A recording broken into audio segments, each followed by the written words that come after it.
Let's sit for a spell and we'll weave common threads of conversation in the community that brings us together, especially if you're new to Mythics.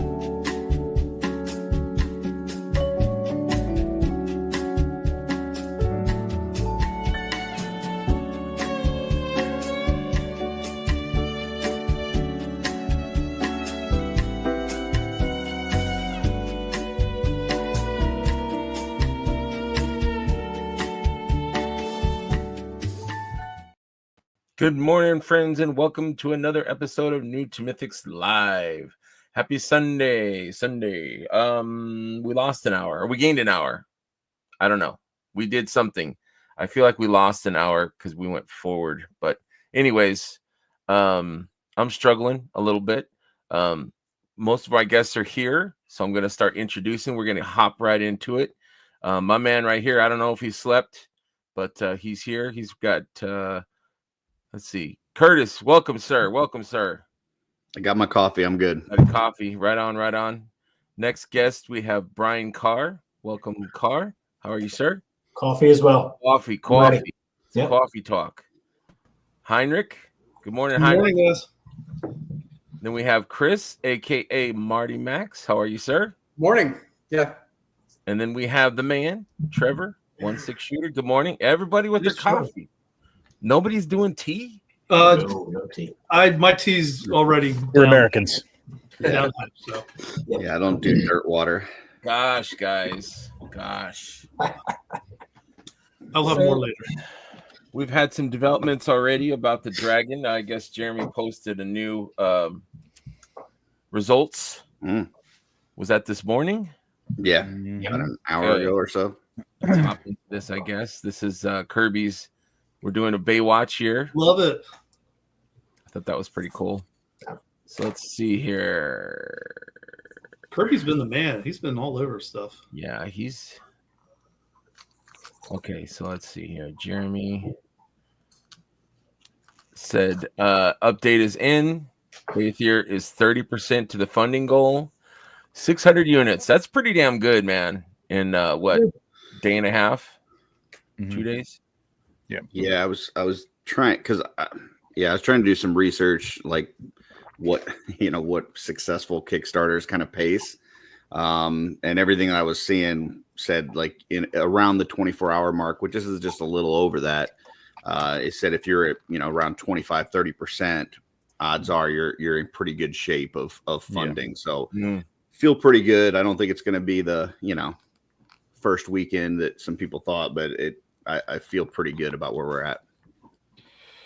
I think I mean, I don't know. Today's it's the more and more I'm thinking about it, the more I think that people are, it's just an income that, you know what I mean? Like when you're going to get that money to put into it, because it's a chunk. So yeah, there was a lot of people ready for it, but stuff happens. People forget. People aren't as, as diligent or as, whatever as they think they are. And, yeah, now they need another week or so. I still think we'll get to 1,000 by maybe Tuesday, or I know there's a lot of people saying Tuesday. I don't know why, but the way it's pacing, it seems like that would happen. You know what I mean? And by Friday, I think we'll do pretty well because I mean, I don't know if it's a pay week for. I think that depends on where you work, obviously, but some people are getting paid this week. And now, how do you guys feel about the shorter window for? The dragon, to buy it. Give it the month? Yeah. Do you think that's long enough? I think it's long enough. I know. Go ahead. Oh, sorry. I was gonna say I think it's long enough. I mean, I know we've Door Clear here and a couple others have done research or whatever, or found stuff that if he goes longer than it takes longer to sometimes fund. I think probably one of the things, and it's different because this is a big dollar for this community at once. I mean, we're used to waves, right? We're used to, getting 1 or 2 big waves a year. So it would have been nice, I think, maybe 2 months ago what the price was. But I have a feeling that they were. I mean, Trevor, please correct me if I'm wrong. They were still working on it because of like the tariff situation is just a nightmare right now, and especially in retail. Yeah, I don't know how much that factors into things, but it could. It's I've been trying to read into it. Like it could affect.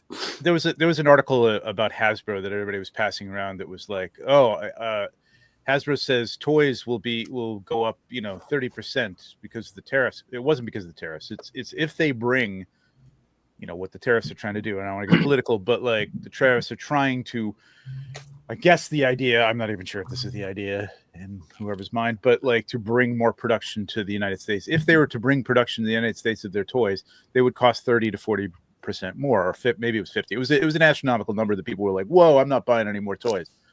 But that's not going to happen. It's just not going to happen. So I don't know how much the tariffs are going to enter into this, but yes, to answer your question, they were like still working on the price to try and get it as low as they possibly could, working with the factory, it's down to weight. They have to ship these things over. That costs money. You know what I mean? Like these are huge items to ship over, and shipping for us has gone up, as everybody is seeing on this. Shipping for them has gone up. You know what I mean? Like, so it is what it is, I think, man. This is a thin margin product. They are not making a lot of money on this thing at all. They just want to get it out there. We all know that here, but like just telling it to anybody who's out there. Mm-hmm. But yeah, I think that's why we didn't get a price 2 months ago. You know what I mean? And maybe they could have waited and said in January it's going to be $550 and we'll start it in May. But then that's longer. People have been waiting since November, to see it, to get to it. You can't please everybody. That's the whole thing. Yep. And at least with a month, you get most people get 2 paychecks. And I don't know if they did it on purpose, but by the end of April, almost everybody's going to get a tax return. Yeah. So I tell you, a lot of people have that tax return money. And they'll know it by many people are getting their taxes done now. And I know a lot of people wait till the end, but I wait till months afterwards. Yeah, I think you're right. I think people will know what they're getting back, if they're getting back, and be able to account for that. Yeah, sure. I understand the whole 30-day study and goes longer than that. It actually can hurt and all this, and I've heard all that, and I get it. And if this was like a HasLab or something like that, I would be. But this is really a niche thing, and I think longer period of time would have given us more time to get outside of the community, because leading up to this, I'm not seeing a bunch of interviews being done outside of the normal channels that we communicate to. And if we really want this to be successful, it can't just be Mythic Conversations, Forest Horseman o'clock, and within the that's not going to spread out. I think we'll fund that way, but I don't think that gets you the max benefit. And I'm not seeing, like, typically with a Kickstarter, a lot of times with a Kickstarter, you'll see these folks jumping on 2, 3, 4 streams a day. I didn't. That is a plan. That's going to happen. I was going to bring Jeremy on with me on ACBA. I did that by myself because he couldn't make it. But I am personally going out to some people that I know that I've been on their shows on Parallel Universe and stuff like that, to either set them up and see if Jeremy wants to come on and talk about it, or I'll go on and talk about it. I did what I could do on ACBA. I think to sell it to those people, I tried to sell them the head, at least with the fire, so they could stick it out of a cave. You know what I mean? But yes, there needs to be. I think. Honestly, no offense. Should have maybe started a month before, maybe with some, getting out there on the trail and talking to people, but without full pricing. How do you do that? No, and no offense to you, Trevor. I think you're doing a great job, and I know there's a lot of the YouTube folks within our community doing that. But I think the company, the face of the company needs to be out there, making the rounds. So, okay. I'm not. I don't know. I know you're not slamming me, but I'm going to make a counter to that, in that ACBA people. They know you more. I get that. Yeah. Yeah. Unparalleled Universe. Maybe those people now with the crossover know Jeremy as much as me, but I'm on that show all the time. There are other shows that I have no idea. I do know a lot of these people. I think Geek Dad Life would be a great show to go on to for Jeremy. Yes, get some their show. I forget, but there is a lot of them. And yeah, you're right. They should be out there, or Jeremy should be out there, and he has plans to do that. He's going to make the D&D world. I don't even know. I have no idea. I don't know what that community looks like, or what. I'm sure there's YouTube things going on for that, but I don't connected to that world. I think it's smart though that they're using the dragon, like taking the dragon with them to big shows. Oh yeah. As far as I know, at ZoloCon, I think it would have been. This is just my opinion. Put that dragon right in the middle of the freaking walkway, or right as you walk in, so that people see it right off the bat, because the dragon is kind of off and to the side, like against the back wall. You can't miss it, but I think put it in traffic so people will see it, and say, hey, what toy line is this? Have Mythic Legions, check it out. We're over here. Did they say why they didn't take it to Toy Fair? Like the other one? Toy Fair is really for industry people. I mean, that's you're not getting to an audience of people who are going to buy this necessarily, except unless they're retailers who want to go and resell it for more money. So just like really I mean, coverage would have been good. Right. Coverage, probably. You're right. Yeah, it might have been something, but I didn't see. I mean, I saw coverage of the Toy Fair. I don't know. Maybe that would have helped outside of our community or the toy action figure collection community. I'm not sure. Seems like Toy Fair's changed quite a bit. Like it didn't seem like as much of a hubbub, like you said, coming out of there. Like, I mean, I saw some things from McFarlane. I saw some the mass stuff, but it wasn't like crazy. Like normally you get the who won Toy Fair, like who's the and it I don't know, it's just kind of nothing. And Chris, you had a point you were gonna. Oh no, I was just gonna say at Zolo, it was there, but you could easily have missed it. I mean, that show was so crowded at times, and there was so many people. I mean, I miss stuff all the time. I went back several times, but I could see where somebody could walk right by it and not see it. I agree with Greg. It should have been, but knowing that they know Mike, and I don't know. Yeah, I don't know what goes on behind the scenes. I don't ask a lot. Yeah. So, like, it would have been great to have it, like, right when you walk down those stairs, to have it, like, right there, but before you go and check in or whatever. But logistically, fire codes, who the hell knows? I know. It's just an idea, and I'm just, No, I agree with you. It'd be nice to have it right there. But, but here's another stupid comment from me. I don't know, but maybe they don't want it to be. I mean, maybe they're not expecting or thinking that it should be that big, because it does cut into their production time, right? In their factories and stuff. So maybe they're expecting, maybe they're just projecting 4,000. That's a number that they could wrap their head around, and then they can schedule that into the production so that, they can schedule other things around it. I don't know. I don't think they're going to be upset. Guarantee lock that I think they want as many people buying this as possible. Yeah. So. I don't think they'll be upset if it's 10,000. Yeah. I mean? Yeah. But then they have to make them. So that's going to Yeah. I mean, but at that point you apologize and say, hey, we never thought we'd get 10,000. It's going to take a little longer to make this. Right. And the other thing too is as someone who has followed the HasLab Joes and Star Wars stuff, and they've had those campaigns have had a lot of they get a lot of push through the various things. People get all excited, they all get psyched up for it. And yes, we knew about this in November. It started in November. It's been on a lot of shows. We talked about it for however many weeks after, in the various shows that we're all doing. But I'm kind of with Curtis, and I know, Trevor, you kind of addressed it. The outside reach to try to get more people. Like I did put it on some of my local Facebook groups. I put it up there. I tagged Jeremy because I said, anybody has questions, just DM Jeremy, because here's the info that they all put out.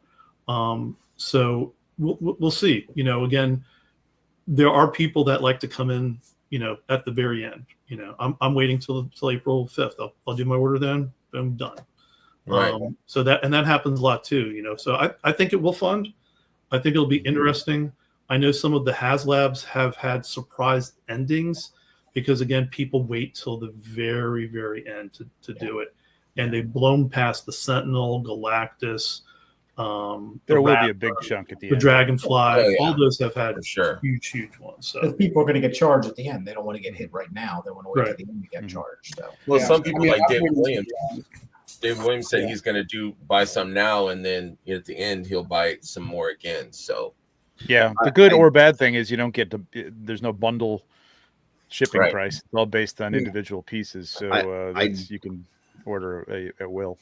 I do think that there's going to be a more like even on Kickstarter, you typically see a big surge at the end, right? I think we're going to see even more of that with this because of the being charged instantly. Like it's going to be. I think there's some people that are going to wait till like that last day or last couple days. Oh yeah, for sure.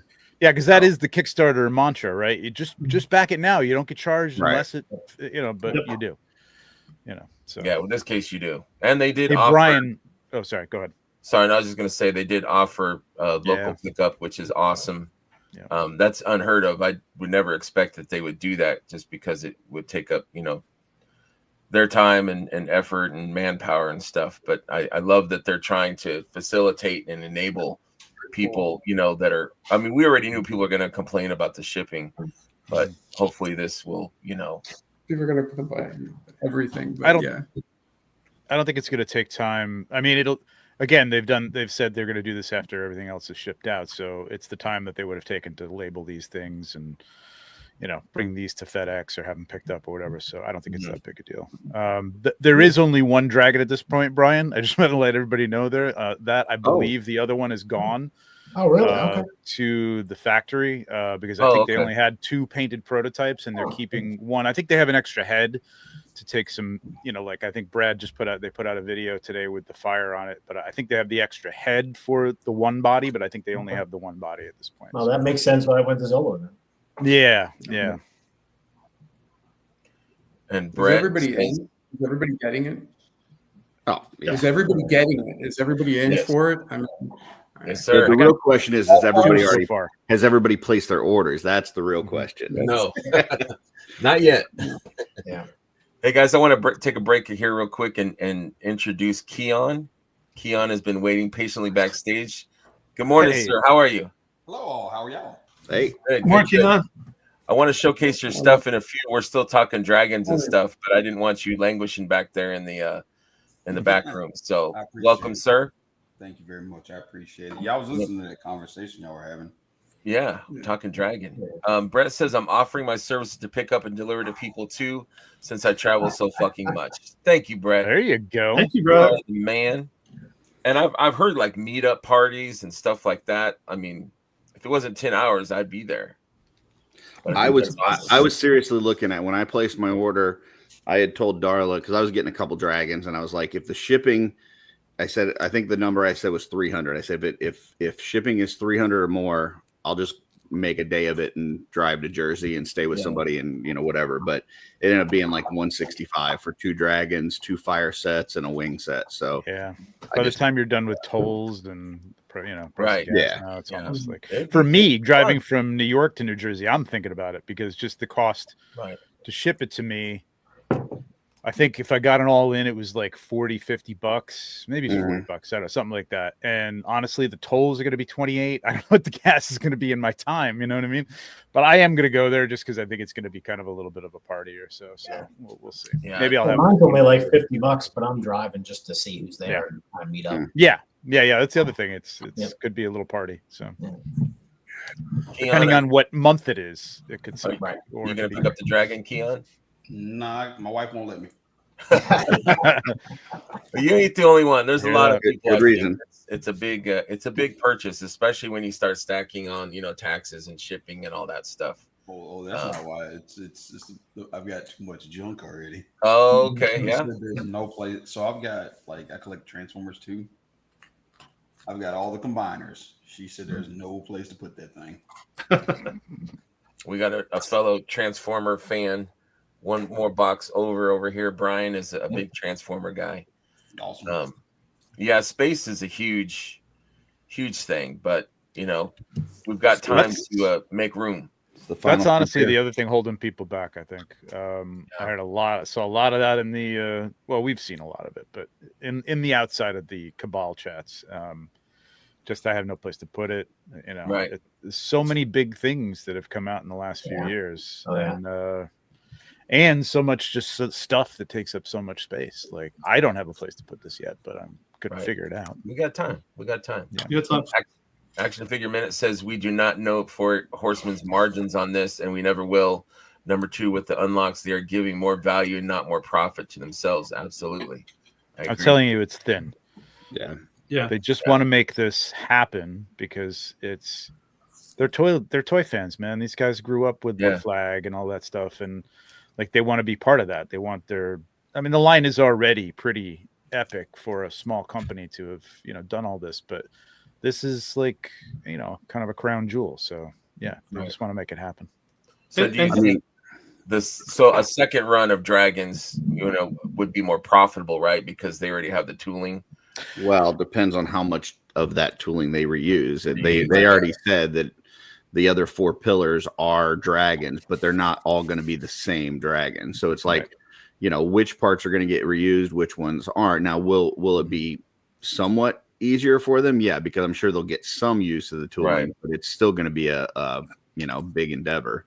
I mean, maybe, because I think they also said, and I really have to go back and I don't have time to do this, but hopefully somebody does. Okay.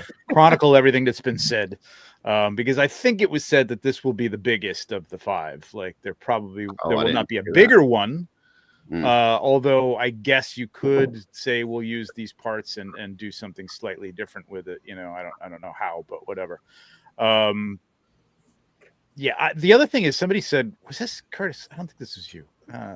Somebody on one of the shows that I was doing, or my show, was saying, I think it was Steve Bisciotti, convinced me that I was like, maybe they'll do like another colorway for it. And I'm like, for $550, but at that point they may be able to do like maybe a simpler colorway, like a black with a less colors in it, or less wash, and if they, they've got this funded and it funds well, maybe they'd be able to offer like a retail, like the Figure Obscura, like a retail. And again, I don't know this, but a retail version of it that's a little, less. Maybe it doesn't come with the figures, obviously, and it's a little less money. You know what I mean? Will that piss people off, though? You think that not if it's a different colorway? I don't think. I mean, well, it's going to piss somebody off if they really wanted a black dragon and they bought the green dragon, but they can't go and say that stuff. You know what I mean? Like, I don't know. It could piss people off. They don't even know. People get pissed off at anything. But yes. It's Wednesday, so they're pissed off. Yeah, exactly. Yeah. Keon, can you say something? I want to make sure people can hear you. Testing. Can y'all hear me? Yeah, bring it a little closer there. How about now? Sexy. There you go. That's it right there. Oh boy. There we go. I don't get I don't want to go into that hole of people complaining on the Cabal already, but like, what did you guys, not you guys, but what did people expect for the shipping costs? I mean, it's a $60 or 60-pound box. Like, what were people thinking? $100.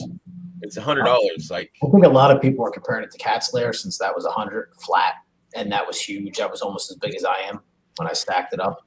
But I don't know if they got a flat rate deal or what they did, because that seemed low for as big. I think they 60 pounds. I think they bet on whether or not somebody was going to be close or far away, and with $100, you're going to win or you're going to lose on some by maybe $20-$30. So hopefully you come out on top, or like everybody said, and this is more logical, is they probably built half of that into the price of the Cat's Lair anyway. So it's our shipping was already probably built into the price. They have not done that here, I promise you. I'm pretty sure that is not a thing. I don't think they're making a lot on this. I think they're just doing it as a labor. I think it's pretty clear. Somebody said earlier, we'll never know the profit margins, but I think it's pretty clear that it's thin. The fact that they can't even offer it to retailers at even a slight discount, like tells you this thing is tight. But as far as like the pricing goes, I was surprised that the wings and the fire were 2 separate sets at first, and then also the price on each, like $150 for each.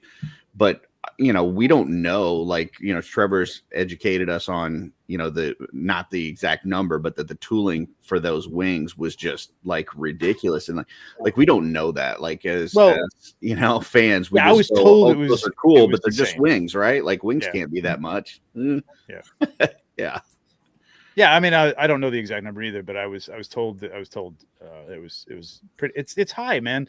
Tooling is. I mean, you talk about like a figure can be, $10,000-$20,000 to do like a body, a body part for a tool, and the fact that they're doing that helmet and those horns and those pauldrons. I don't know if the horns are separate or not, probably not, but as I have it upstairs actually right now. I can't bring it down because I didn't ask if I could show it, but that could be $25,000-$30,000 just for the tooling on that they're going to throw away. Yeah, because they're not going to make them again. So it's crazy, man. Like those wings, you saw how big they are when Eric was holding them up to his face. I mean, we've seen them, but like they're massive, huge, man. That's a big piece of steel that you gotta make. So it's nuts. And I think Big Bad is still going to order some because they have a cat's lair for $1,000 now. They absolutely will. Even if they don't get any kind of discount, they're going to just jack the price up. Yep. And there'll be a couple. I mean, go ahead. There's a couple of retailers that will probably do the same thing. Maybe not to the extent that Big Bad does. Yeah. But I could see a couple of the well-known stores ordering one or two, maybe even three. And again, people, this happened. We've seen it happen with all the HasLabs. Like I remember the first one, the Katana. The Jabba, his ship, and I was in a financial situation where I couldn't buy it. And I needed, getting my tax refund, and it was exactly $500. I said, well, I could get the Katana, or I can pay a bill. No, I paid the bill. And it's like, I think it goes for like $1,500, $2,000 now. It's silly stupid. But some of the other ones that have come out because they were so I'll say overfunded because people were trying to flip them later on. They're not going for that much as much.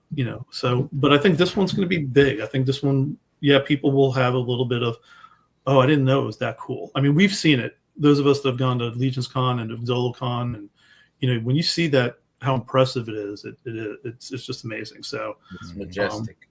Yeah, I think they also have a very good relationship with Big Bad Toy Store. I mean, a la the Stavros figure, and it's just a really good partnership. So, I would imagine that regardless of them wanting to, I'm sure they're going to have a price that's higher than what they're paying for it. So they're going to be making money off of it. But I think just supporting one of the people that you're partnering with for all these years is something that we'll see as well. Yeah. I agree. Yeah, I agree. I think there'll be some of those places, Empire or something that might be buying them as an incentive giveaway. Buy this mystery box and get an entry into winning a dragon or something. Oh gosh, can you imagine Getting a dragon as a mystery box? No. Like, well, you could. I guess it could be, but like what I'm saying is, you buy a figure for $50, a mystery figure, and you get entered into a drawing for those. Oh, okay. I can see that happening for sure. Yeah, not that a dragon is going to show up at your door. That'd be cool. That is kind of the same thing. It could. Yeah. Matt, some of these big shows, the bigger cons like MegaCon, San Diego Comic-Con, those would be a kind of a cool thing to do too. I mean, again, you're putting out, if they want to do it all in, okay, it's $1,000. Okay, but how many people would you get for a drawing if you're doing $5 or $10 a pop to win a dragon? I agree. Yeah. It is a shame that there's just no way to do it, but it is a shame since they're going back to SDCC, which is really cool that this wouldn't make it there. I mean, it'd be a hell of a thing to bring it across the country anyway, but man, that'd be wild. Would they trust to ship it to, a friend there, or? It's just a matter of shipping it. Period. The cost of it. I mean, the cost of going to SDCC for a company their size is expensive anyway. You know what I mean? To have a table and to be there, it's kind of crazy. But it is what it is. It is what it is. Yeah, I mean, I was talking with Vasapola last night after a PGG, and he said they just really don't feel comfortable mailing this thing across the country. We're not going to see it at Mesquite-Con. They said that there's a good chance that we'll see like the add-on figures. Like we'll probably see that there. Right. But we're not going to see the dragon. But if they're like Toylanta, if they end up taking the van down and driving down there, there's good chance we see it down there. So the more eyes on this beautiful thing, the better. It's going to benefit them for sure. So just want to say good morning to some folks that are in the chat. Ed, we've got Ed. Morning, Ed. Action Figure Minute. We've got Terrence. Everyone's been sounding off in chat, and I appreciate that. That's what this show is for interaction, conversation. So welcome. We got Andy here. We got Alexander. We got Schlock Doc. We've got Dave Orkin. We got Brett, of course. Good morning. Good morning. Brendan, good morning, Brendan.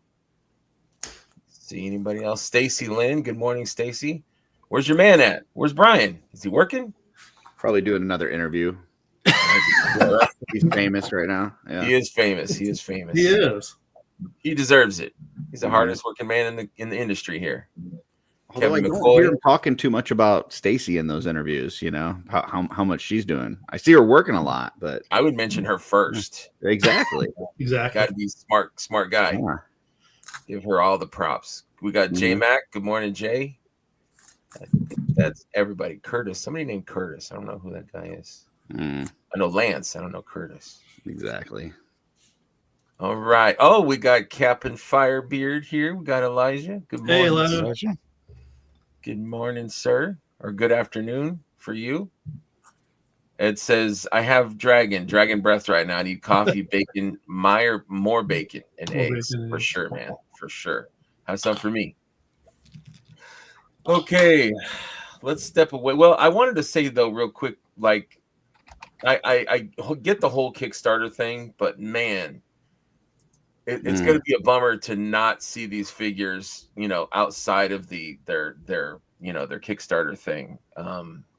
Do we think there'll ever be any kind of similar figure release for, you know, Benegar and the Burning Knight? What do you guys think about that? I mean, I think you'll see ornate knights, you know, of the fashion of Benegar, but no, I don't think you're going to see that. I mean, they already said we won't see those pauldrons, that head again. We won't see him as a character again. I don't think we get anything like this fire figure again. You know, it's part of making this campaign special. There's gotta be some incentive as you go in on this to have some of this stuff. And for anybody that is like, you know, hey, this is a big price tag and I don't know if I can swing it. Some of this stuff may help you subsidize that dragon, you know, like you sell this off afterwards and you know, maybe you pay for your whole dragon by just selling the figures or you know, whatever. So the one thing I will say on this that and I understand, you know, the whole logic of it, but I think it would have been cool to give an opportunity to add figures on, to add additional on. You know, there've been a different number of Kickstarters in the comic book and some other things, graphic novel, where they've or even Spirit of Toys, because I just did that one last year, where, you know, once it hit the unlocks, you know, you got the chance to do it on your backer kit. And I realize we're not doing a backer kit here, but it would have been nice to say you could buy up to an additional 1 or 2 or 5 or whatever of some of these figures, because these figures are absolutely gorgeous. Except for the zombies, not my favorite. I'm going to push back against that because I think that's what makes it special, and that's kind of what the whole idea is, to push people over the edge to get the dragon. And if you could, like, hey, friend of mine who's buying the dragon, get me an extra one or 2 extra ones so I don't have to buy the dragon. You know what I mean? It's a little. I don't think it's.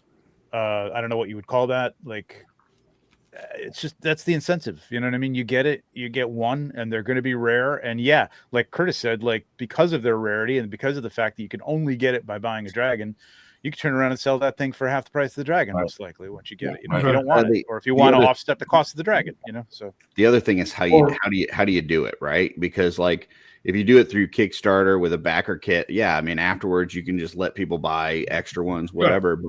But with this, you're making the purchase up front.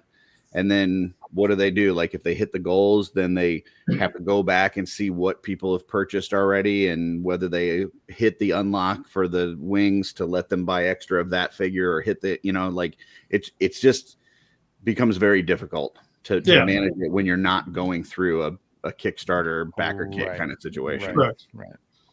Or even do it the Okay, Chris.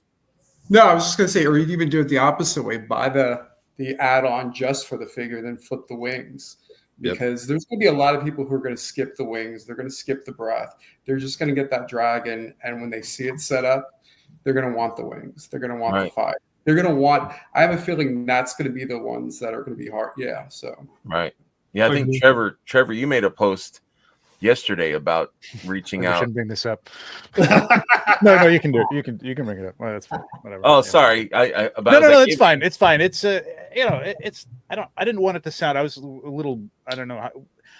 I figured like there's going to be some people who are going to go in on this, right? I want some extra figures, Right. And some people who may not care about the figures, and you may be looking around for somebody like, hey, do you want, because I saw a lot of that going on. I don't want I think Curtis, you don't necessarily need the knight. You may sell it, but like you were like, if somebody doesn't want it for this or that, or give me this. So I'm only doing this for like a hand. I got a couple people who are into it right now, and there may just be a couple more, but maybe, if you, I said, and the other thing is I'm going to buy the pieces. So if somebody, let's say, wants the fire head and set, and they don't want the figure, the knight that comes with it, I'll buy it now. I'm just taking a small deposit just to say, hey, I'm going to stick to it. I don't get stuck with this at the end. I keep the figure, they save some money on it, and they don't have to pay for it until it comes in. So, I mean, not everybody is going to do that, but I figured I've got a little liquid right now, so I can handle that for a few people, and it's working out. Some people just don't care about it, and they just want it, and they want to save the money, and they don't want to have to buy the figure. Yeah, I mean, your post interested me. I'm like, hey, I'll take those wings. Yeah, that's right. The figure is not how do I put this? Like, it's. What am I trying to say? I mean, it's not as much of a must-have. Part of the value, it only has like so much. It has value as an add-on, but the thing would have been $150 without the figure. They're kind of putting the figure in there. It's not adding to the price of it. It's like an incentive, because if they sell this many, they will have saved so much money in making these and being able to make them, that the figure they can put in. I mean, figure's a figure. It's a cool figure, but for them, that's something they can make fairly inexpensively. You know what I mean? So it's not much of a loss to them, but to us as a value, is something that's unique and you can't get it anywhere else. That has a lot of value. So I'm willing to pay a little bit more, and you can save a little more, and then you don't have to pay for it for a year or whatever. Yeah. I think if people are looking to split one of these, split the add-on or split whatever, it makes sense to get a partner now. If you're looking to trade, if you like the Fire Knight and somebody else really likes the Benegar, and you say, hey, if both of these fund, you make a deal to trade, that's fine. For me, I think the Benegar is an awesome figure. It's not my aesthetic at all. It's very ornate and fancy, and it's just not for me.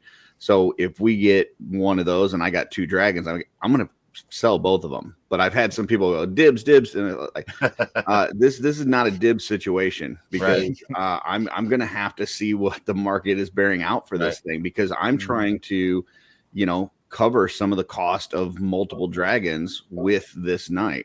And normally I'm not, I'm not the guy that's going to go to buy a $50 barbarian and put him on eBay for $160.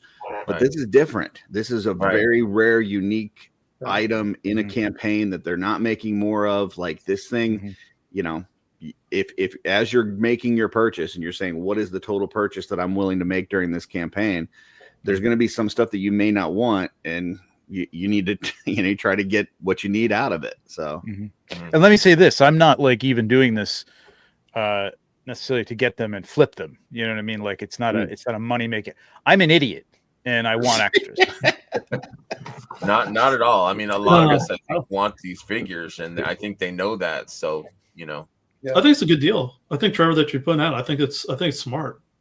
I think it's fair. I mean, I think it's a pretty good offer, I think, and the people who have come to me and like it. I mean, it's not a secret, you could do it yourself, but the main thing with that is I try to sweeten the deal by like, you don't have to pay for it now, which is not everybody's going to be able to do that. Like you could work out some deals with your friends or something that like, hey, I'll pay half, you pay half if you just want the fire and I want the figure, whatever. I thought for what I was offering, it was more than fair to not have to pay for it for a year. And I think too, when the dragon does come out, there's going to be a lot of wheeling and dealing. A lot of wheeling and dealing. Oh yeah, for sure. Yeah. The other thing I'll say is just that fire add-on set is such a great value. Like I mean, it's like if you just look at what's in there, and if you say I only want the fire figure, or I only want the head with the flame, like. You could definitely part out either one of those and make your money back at the time that it comes out. Like I guarantee that for $150, you could probably sell that Fire Knight for $150, or you could sell the head and flame for $150 and make your money back as soon as those hit. Hell, I think you could break the flame off honestly, do a separate thing and sell just the flame for effects to I'm selling the tongue. Exactly. And then just Sell sell a that. little fire ring. So Action Figure had an interesting idea. What if they charged a premium on those figures, full blown retail 50 per, and then that profit goes to the overall campaign? How would you guys feel about that? Would you feel like cheated, or would you feel like that's? Yeah, I don't think that helps the campaign. The campaign is to get this dragon done and not sell figures. It's like what is the? But it would go towards the cost of, you know. No. I get it, but it's $50 increments. You know what I mean? That's not really. And we're not even talking about a dollar amount. This is not a dollar amount. I mean, it is on the back end, right? But like, this isn't like a Kickstarter. Like, we need to make $150,000. This is just we need to get so many units. Right. And I guess plus and that doesn't help sell a unit. That doesn't sell a unit. That sells a figure, and it would kill the rarity also, I guess, of the that's figures too. That's what I think. There was something that we just recently.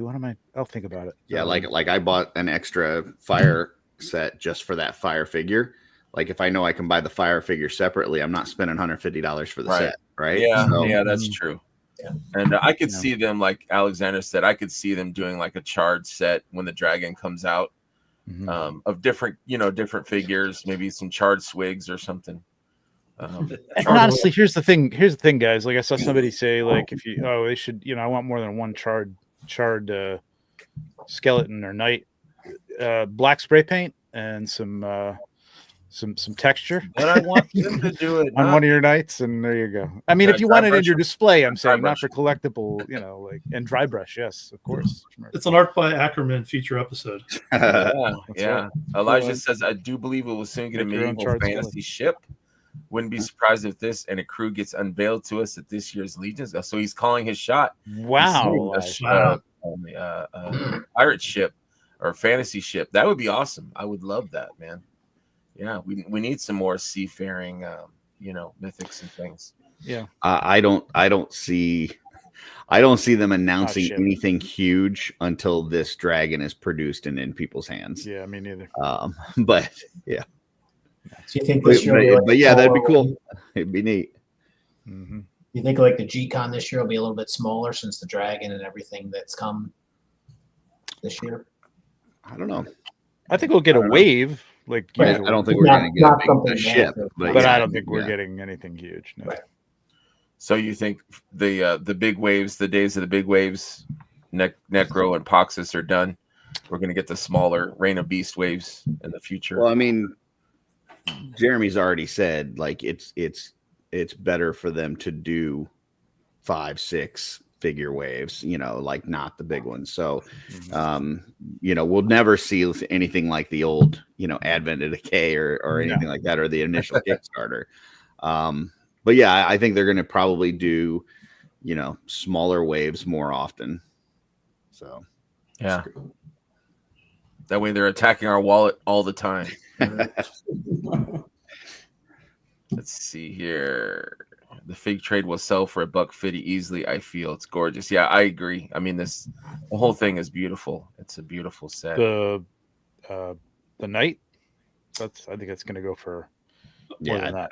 Yeah, I think it's going to be $250. Two minimum rate. Yeah, $250 is going to be pricey. I think that Fire Knight 150 might be right, but yeah, Benegar, I think Fire Knight. Man, I want that Fire Knight. God damn, I want that sucker. So damn cool. Good morning, John. Good morning, sir. All right, let's change gears. So recently we had a con. We had the Zolo Con, and it made some news like right before it happened.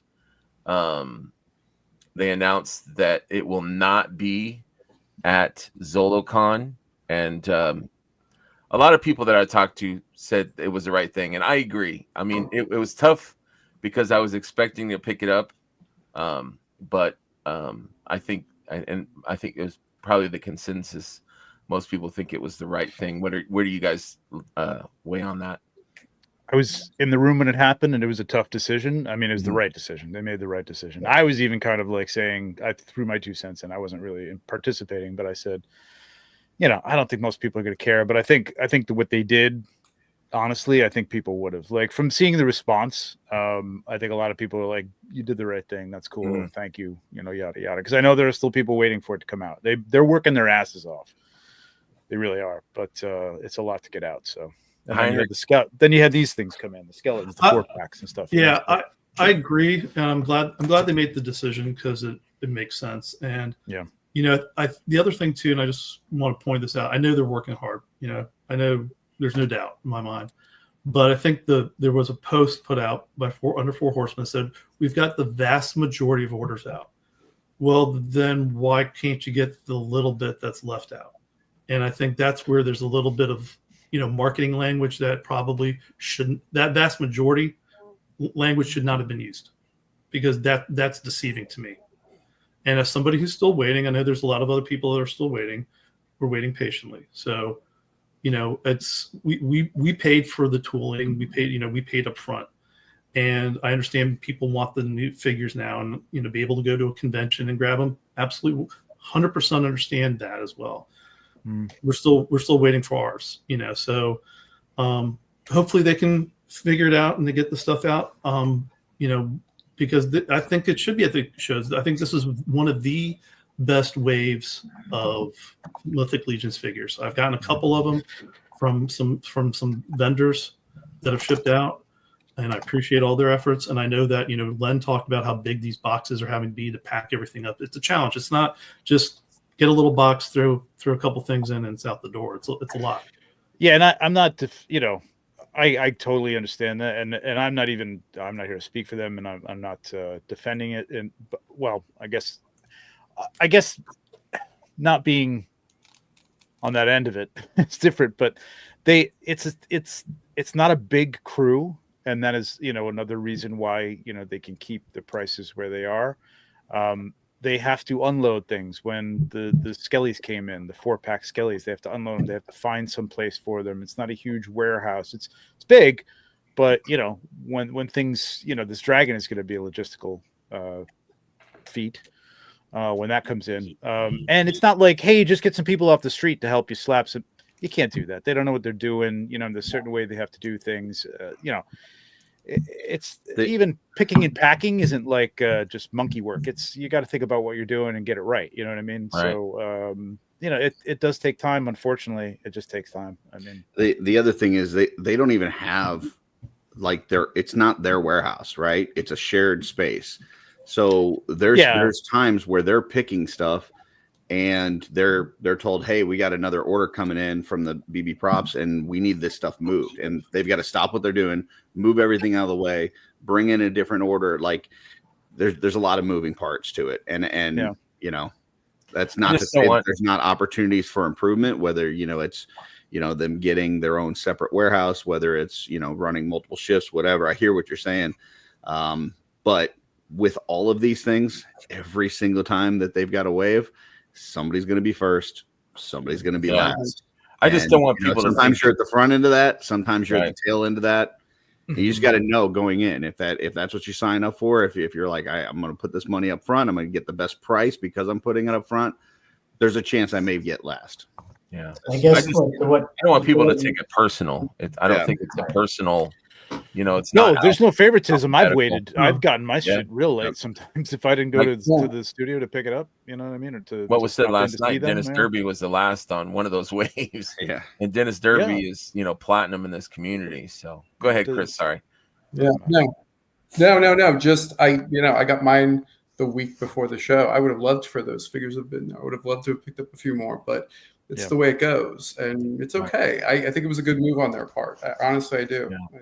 And it was classy because I had talked to Jeremy at the show and was just saying, hey, just giving my 2 cents. I was like, hey, I didn't pre-order. I had a financial hardship during that pre-order process. So I didn't order any pre-order Necro, but I said I feel like you guys made the right decision. And he was classy and saying, we took a hit, but he said there's a authorized retailer that's like just down that way.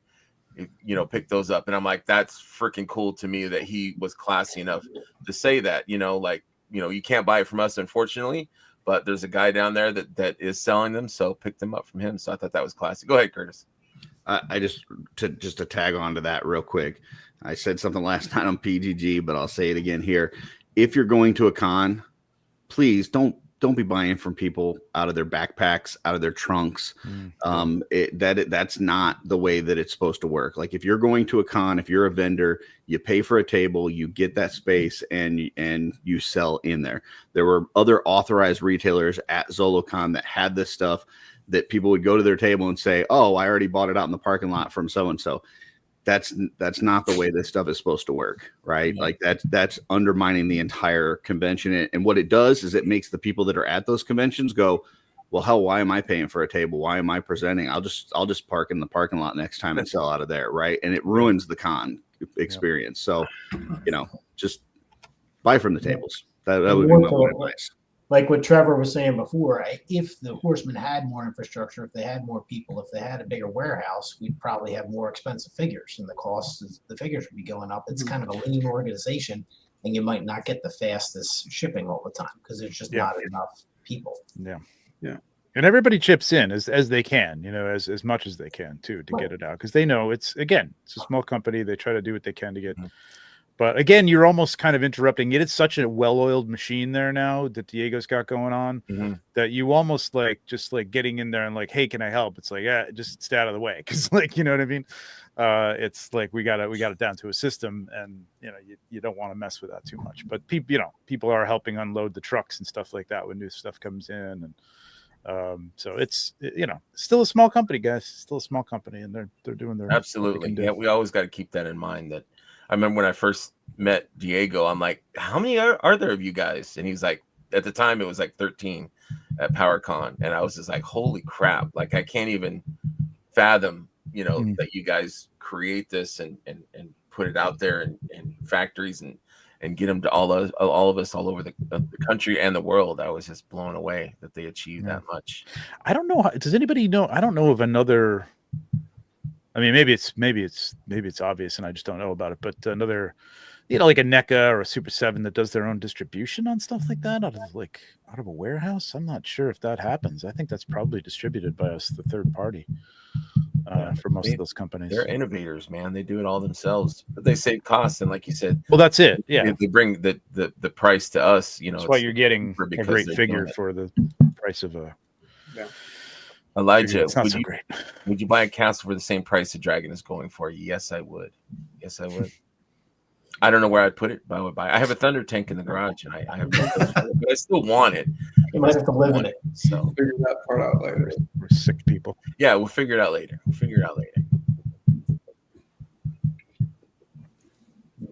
When it was announced that Four Horsemen wasn't selling Necro, I personally asked retailers I knew were coming to attend to bring figs for the community.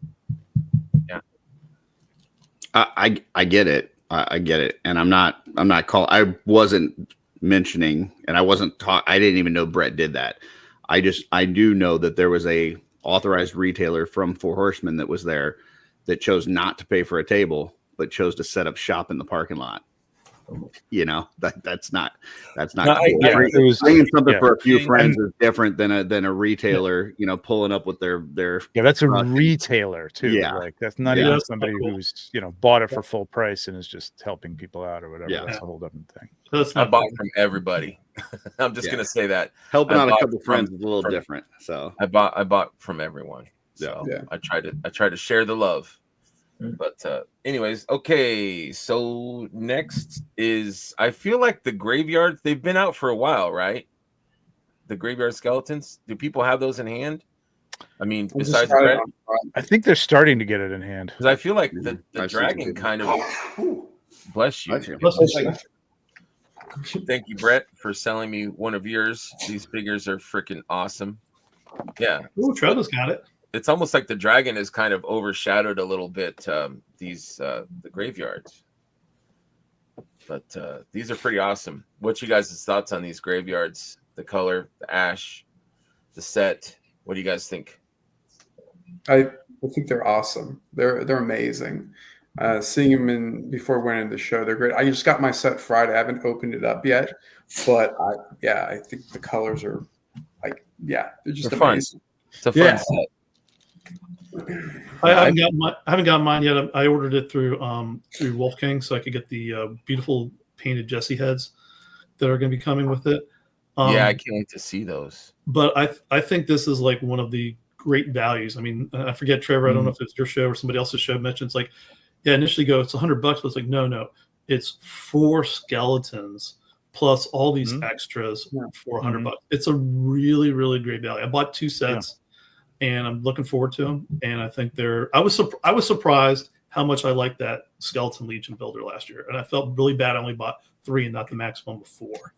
I have since gotten another one, but I'm like, I think it's a great figure. I think everybody's having fun with it. Absolutely. Yeah, they are fun. Yeah, I think the street date is like tomorrow or something for Skellies for retailers, but for Horsemen are sending them out. So, yeah. Right on. Yeah, they're all right. So also at ZoloCon, we have the Headhunter, which was a exclusive. Got one here. I haven't opened it yet, but pretty nice figure. What are you guys' thoughts on the Headhunter? Haven't opened it yet, but it's nice. Like the packaging, like the whole thing. I like it better than the one from last year. Yeah, I like it better than just in terms of a figure. I mean, anything with a like a skeleton painted costume on it, like just superhero wise, you could stick any head on that and make it kind of a Punisher-esque type of thing. It's just La Muerta, male La Muerta, I guess. Those boots in white. I mean, classic superhero stuff there. Right. Plus, it's got that nice green glowy thing and the half. I love that half skull. That half skull is like one of my favorite things. I love that thing. Yeah, it's awesome. It's cool. It's cool. It's nice. Anything with a scare glow vibe, I'm in. It's right. Nice picture on the back too. Yeah, I'm waiting for those customs for sure. And the body glows in the dark, or all of the skeleton marks glow in the dark. Do they, or black light? Yeah, they glow. Do. The skeleton, the white paint glows. The other thing is black light. So yeah, I didn't know that. Okay, cool. Yeah. No problem. Cool. Yeah, I look forward to these hitting retail, I guess, towards the end of the year. Oh man, yeah. I forgot about that. That's a whole other subject right there. What Elijah brought up. I can't wait for that stuff. The statues. Oh yeah, let's see here. I've kind of like put those out of my mind, but my God, I can't wait for those. It's become a thing now, right? I mean, every year we're getting a new one. What do you mean? Well, I mean, every year they have a new statue, right? So it's become a thing now. Before it wasn't every year, was it? Or no? This I was talking about the sideshow statues. Oh, I'm sorry. I was thinking about the life size ones that. Oh, no. These are the ones that you're going to be able to bring in your house, man. The sideshow stuff is going to be nuts, man. For sure. Yeah, sorry, I was reading off of what Elijah said here about the life-size statue. Yeah, at Legion's Con. Okay, my mistake. I misread that. Yeah, he's like Trevor. Statues, and I'm like, ooh, statues. That's right, statues. Yeah. Tell Elijah he's got to stay on. He's got to stay on the list of topics. He's jumping topics now. I know. That's all right. That's all right. He's boats and castles and adding to the show. That's all right. I like where he's going. I'm not going to say sure. Yeah, I'm always. He's been up for a while, so he's exactly. Exactly. Terrence says, I don't know about maybe an Otho. Otho would be cool. Yeah, it would be cool. I think we put people in inflatable sumo suits and settle all grievances at Legion's Con in the lobby. What grievances? We're all we're friends here. Yeah. Good. Yeah. Or maybe just a vigorous game of cornhole or something. There you go. There you go. For all the Midwesters out there. For sure. Also at the show was the debut of the legendary Barbarian. A fantastic figure. Yeah, super great figure. I mentioned this before. I just wish that they would have had it in stock at the same time. Just so everyone can get this fabulous figure. But I know they want people to come to the shows and stuff like that. I totally That's get it. Such a great figure, though. It's going to be I think it's cool. I like the way they're doing this, and you'll be able to get it. They're going to be everywhere. Again, people, I don't know, man. People gotta. I understand it. I understand. I want things now too, but sense of patience, man. You know what I mean? Right. It's not hard to get somebody to get one for you at a show because there's shows all over the place now, every part of the country. Yep. If they have enough, I hope they have more than they did at Solo at like MesquiCon and Toylanta and stuff like that. But we'll see. But you'll get it. You'll get it. And if you need it, you absolutely need it. Go and pay the $125 on eBay. Go ahead. Right. Yeah, they're going to be at all the conventions. They'll be at Legion's Con eventually. They'll be online. They'll be everywhere. So Yeah. I just think it's a fantastic use of everything, like, you know, different color hairs, you know, a couple heads. It's such a great, I need 4 or 5 just because of a couple different customs I'm thinking about. Plus, you know, one of the customs I'm thinking about would be using the skull head from the headhunter, you know, that half skull. So, so yeah, there you go. That's cool. I've got a couple ideas that I've been kind of, you know, thrown around since you guys showed it off. Greg, how did it feel to be the first one to do a review of it? I didn't even think about it. Go ahead, Keon, though. I'll come back to that. Go ahead, Keon. You had something? When I saw that thing, the first thing that came to my mind was what is best in life. Yes, absolutely. That's right. I've got the black hair on mine, and that black hair ain't coming off. I've got. You know, I know there's a lot of Conans. Go ahead, Keon. I'm sorry. I got so many ideas rattling around in my noodle for some soft goods for that bad boy. I can't wait to see those, man. Me too. Yeah, I didn't, Heinrich, to go back to your thing, I didn't even think about it. I was just excited to open it. I'm not one of those open right away, like the Armory Nights. When I bought mine, I didn't open them until I actually was back home in Michigan. I'm kind of a delayed gratification, I guess. But I opened it for the double jointed show that Curtis and Mark were having. And it was just awesome to check it out and to hold it and move it around and stuff. And I'm blown away by how damn cool this is. It's an awesome figure. Very cool. Yeah, the fact that you can play them so many different ways. I mean, you can make them into so many different figures without even needing to customize them. A ton of options for sure. Yeah. I'm sharing something with you, Shmurv. I don't know if you can bring that up. Oh, This is Dan Larson. Picked one. Somebody got one for him at the show, and he put is it 200X or 2000X? I don't know my Motu. Oh, okay. That elevates it, man. I think that is great, and it fits really well. Wow. So, like, I thought, like, with the hair on it, oh, okay, it's a He-Man thing, but it doesn't really look like He-Man. But man, you get a cross piece like that on the front with the that's pretty cool, man. That's pretty cool. Yeah, with the shield. I mean, you didn't have to do much. His Conan. Yep. Yeah. Put his Conan. He took some parts from the Dark Wolf, which apparently fit the gauntlets. Try that, which is cool. There we go. I don't think the longer ones will. Who knows? Maybe they will, but I haven't tried it. But the short ones do. The small ones do. So that's cool.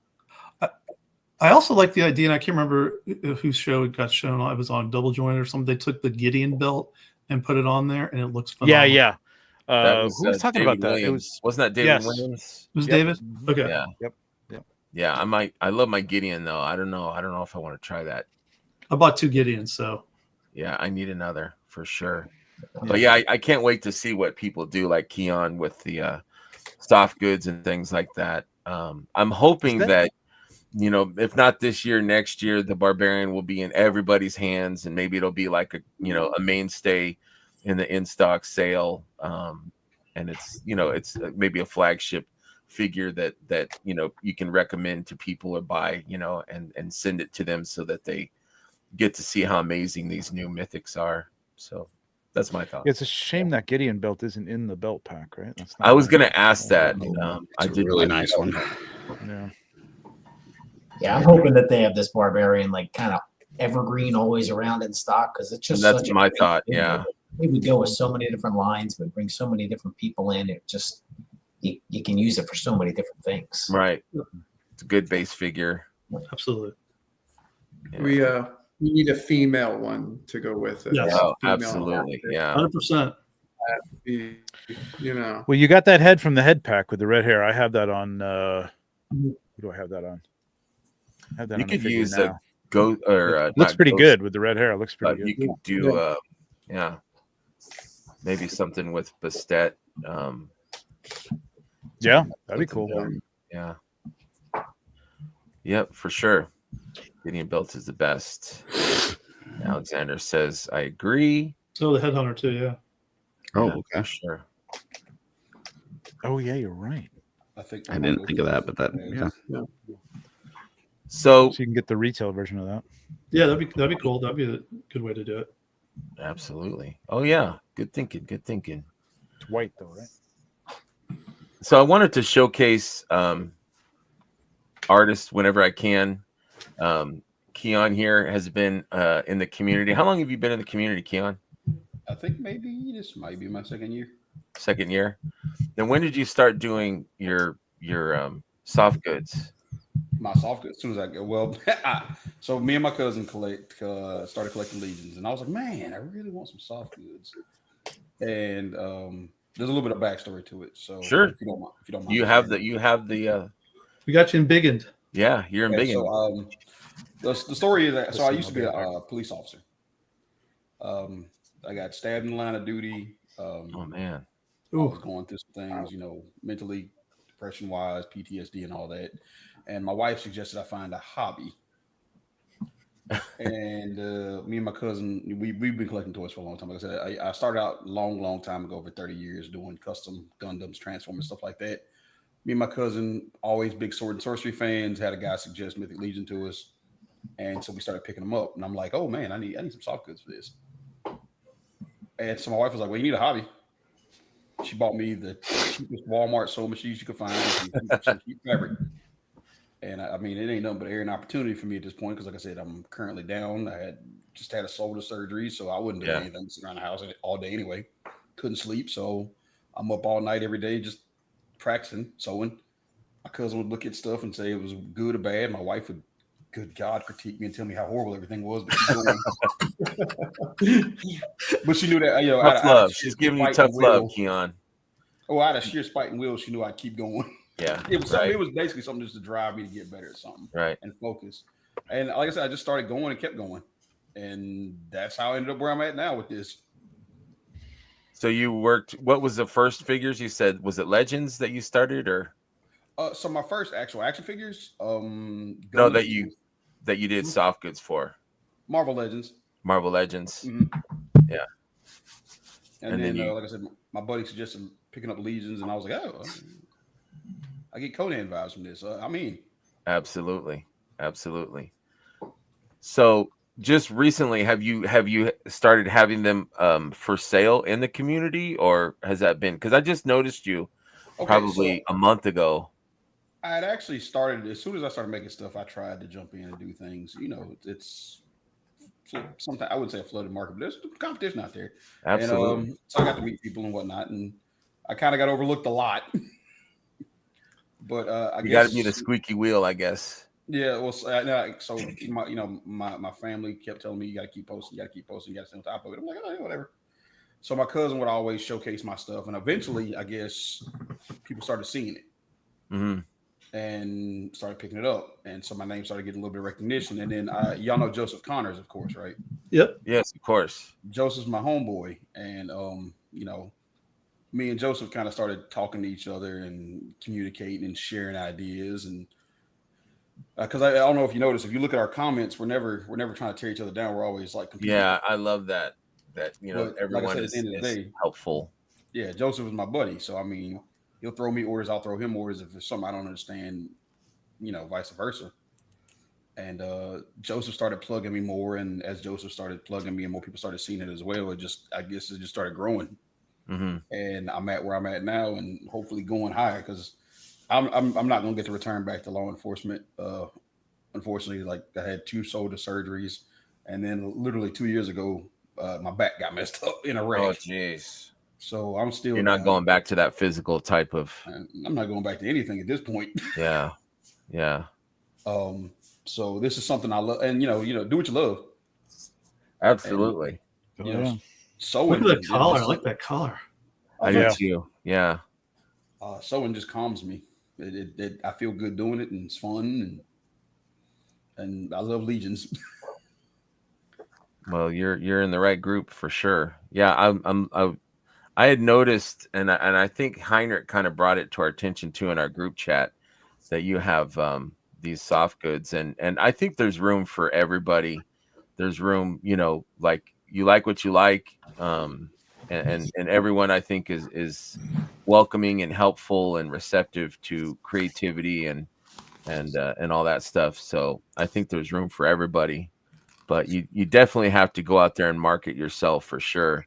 And it seems like you're doing a good job by posting as much as you can. And easy, Curtis. You button. All right, thought I was muted. Posting what you can. I appreciate you being on the show. So yeah, I wanted to show some of the stuff that you've been working on, and some of it is really innovative. I think, like, I've never seen this pop collar kind of thing before. What kind of fabric are you using here? So I actually use different kinds of cotton.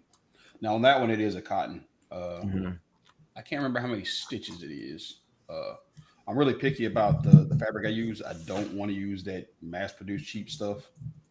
Or if I do have to use like a Walmart brand fabric, it'll reflect in the price of the piece. Just because I'm not going to sit here and charge you a lot of money for fabric that came from Walmart. Right. But I actually have a fabric vendor. There's a lady down the street from me that owns a fabric store. Okay. Oh, okay. And she orders all my stuff for me. So are you selling like the capes and the loin piece together? Oh, well, that loin piece actually came off the boxes. Okay. I'm selling the capes. I do make loin pieces similar to that, but that one actually is off the boxes. Okay. Now I do have my own loin pieces, which I don't know. You saw my my Dragonic Fang. Best looks great. Yeah. That's right. I asked you about the wiring in the sleeves on this, right? You said there will be, right? Yes, there will be wiring on that one. Dude, I gotta get this. I gotta talk to you. You got a lot of good stuff. Like, I saw this dress. I think that's the first time I saw you posting stuff, and now I'm looking back, I'm looking on the face on the group, and I'm like, damn, that's some great stuff here, man. Holy cow! Do you have a website? Not so working on a website this year. Okay. Right now, mostly, I'd say you can check out my Instagram. Good luck getting on that one. You're better off hitting me up on Facebook. Okay. But Instagram, you can see everything you're doing, right? Like, you can check out all your work. No, because I'm horrible at posting on Instagram. I want a catalog key on. I'm asking. All right. I will. We'll send you some pics. We'll send you some pics. Okay. I will start posting more on my Instagram. Like I said, I've just been busy. Now that I did make the loin piece for that one. So is that all one piece, or is that two pieces, or? That's two pieces. So it's a jacket and a loin piece. Okay. So that was inspired because I had been on a binge watching Castlevania. Oh yeah. And Trevor Belmont's like one of my favorite characters. So I was like, you know what? Yeah. Trevor's coming to Legends. That's cool.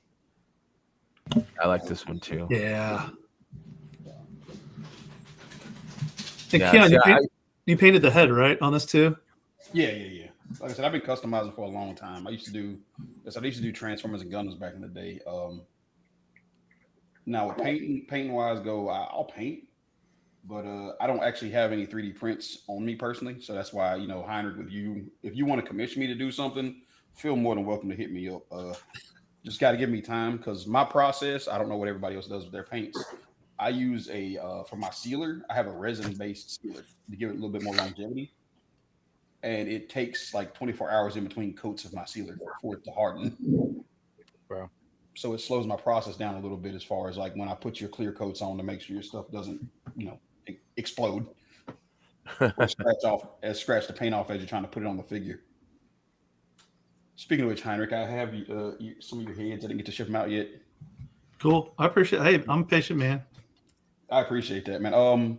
And we need to discuss the last two colors you wanted on the other two. I've got the base coats on them, but we hadn't discussed I don't think, or we did, and I just don't remember what color you wanted. Yeah, I'll get back. I'll get back on Monday and whatnot. As far as this one goes, I was going for more of a, I'm a martial artist myself. I have been from almost, I'd say, Jesus, going on 40 years. And I wanted to go for like the more kung fu-esque vibe. Mm-hmm. Yeah. Yeah, that's awesome. That's cool. or the Kunoichi outfit. I actually did that one as well. I did a. I don't know, Heinrich. Did you get one of those or? No, I've got the assassin one. Yeah, that's the Kunoichi. Yeah, the assassin. Okay, okay. Yeah, it's in my other room. Okay. Let me see if I can grab it. I don't know if you gave Schmerber a pick, but I'll go grab it real. Well, I guess. Yeah, I don't think I have talking. that one. Keep talking. I'm just looking at the amazing poses that you're getting this figure into, man. Marvel Legends, man. Like I said, I've been posing, doing stuff for Marvel Legends for a long time. Yeah, people be surprised, man. A lot of people complain about joints and whatnot. You can actually get a lot of movement out of single jointed figures. You just got to know how to pose. Right. Yeah, I'm pretty vanilla, but man, I'm really liking what I'm seeing here. These are amazing, innovative soft goods here. Because I'm pretty sure most people don't have double joints in their arms and knees. Right. Just move it like a human being. Yeah, exactly. Now that cloak you see right there, the black cloak, that's actually part of my Nazgul set that I made. A gentleman commissioned me last year to make them. Some of the recess stuff. It's actually a 3-piece set. So it's the cloak. There is a duster, tattered duster piece that goes around the neck, and then there's a large cape that goes with it as well, so you can move it around. And so, like I said, that's just one piece of the Nazgul set. Okay. So you're open for people approaching you and saying, "Hey, I would like a Jedi robe, or I'm looking for something for my Faunus figure or my Hera." Yeah, I've got a guy actually right now. He's playing a video game and he wanted a robe from that, and I'm like, "Oh yeah, I got you, man. Just give me a little bit and I'll get it done." I don't know if you realize I went for a Witcher vibe with the one with the brown. Yeah, these caught my eye. So this was the first one that I noticed, I think, in the Cabal, and I was like, "Holy crap!" Yeah, I like that fur brown one. That's nice. Yeah, found it. And I did make the dress on that as well. Hold on to it 1 second, Heinrich. Let me get through these slides. No worries. We'll go for back it. to you. But yeah, I love the fur. I think that's something that I don't see very often. I think the Strups are working on something with some fur. But yeah, those are super cool. Now I ended up opting after doing this. I opted for a less fluffy fur. I actually got a piece I can show you later. Because that fur, if you want that fur, I still got it. But man, that stuff gets everywhere. Does it? Oh, I'm sure. See, there you go. Actually, there it is. The less fluffy fur. Yeah. There you go. The nice soft kind of rabbit fur or something. Mm-hmm. Hi, Bailey's. Very cool. Oh, look at it on the werewolf. Yeah, veteran Williams here. Yeah, veteran Williams. And then the red cape, I wanted a more Spawn-esque look. So that's actually, that cape I think is 6 pieces, all wired. Oh wow! Each individual piece can flow. I mean, like put it on a Dark Knight, man. He's the bad guy on the field. Absolutely. Thank you, Darla, for that comment. Darla said, "Beautiful soft goods." Thank you, Darla. That's awesome. Thank you so much. High compliment. And yeah, I know. Steph says he knows how to pose for sure.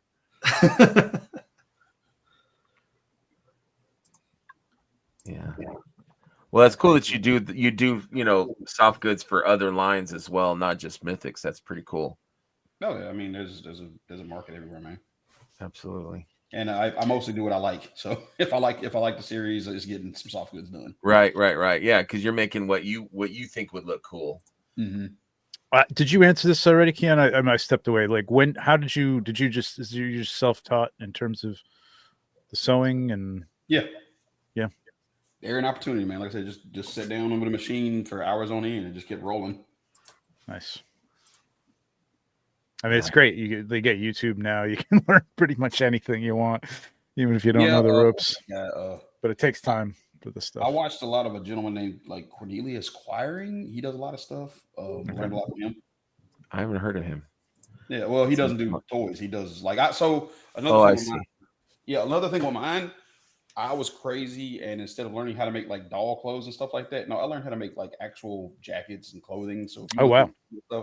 So when I build my stuff up, I look at it from a realistic clothing standpoint.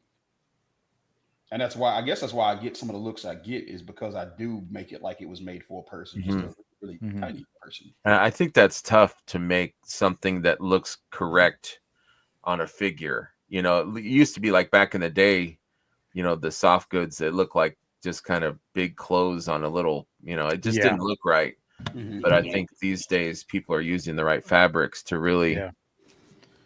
I think the main thing is the stitching. Like you can see on a lot of these here, and one thing that I know that Darla focused on a lot is like you want the stitching to look like it's in the scale of those characters, not our scale, right? Right. So, that was always the problem on 1/6.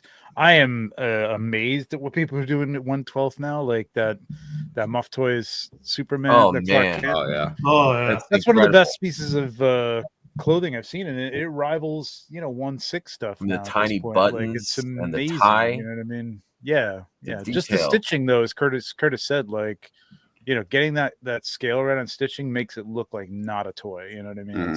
It really helps a lot. I recommend watching Curtis. He's got the art by Ackerman. Yep. He's got the where Darla comes on and she shows exactly how she does it, which is awesome. The tiny stitches. Yeah. It's not an easy, quick process. I don't think it's a process, but it's cool to watch that video because it kind of gives you an idea of of the work that comes into it. You know, putting the wire in there and doing the tiny stitches. And she said that she hand stitches, I guess, the to close up the wiring of the cape and stuff. I'm like, I didn't even realize that. I had no idea. It's a lot of work. Yeah, I mean, I'm sure Keon would attest to this, but between fabric and time you're putting into this and materials and stuff, like nobody's getting rich off of this venture, right? Like it's like if you're breaking even, you're doing pretty good. It's really doing it for the love of it, right? So I've definitely gone to the negative a couple of times on a few things. It was the fun in making it for them, Right? Absolutely. I mean, it's hard not to do it for yourself. There you go. Look at that. And then like show it to people. Wow, is that like a leather or like a pleather? Yeah, it's like really cool. The fit is just. She got the shorts on. I mean, that's wild. Look at the fit on that. It's incredible. I'll put the head on so they can. Yeah, look at that, great. Man. I mean, that looks so good. It's like it's almost like she was sewn into that outfit. Yeah, I can't remember if this is one of the capes that you sent me too, the wire cape. I think it is. Yeah, because it's got the red. It's the red and Yep. Yeah, that's one of mine.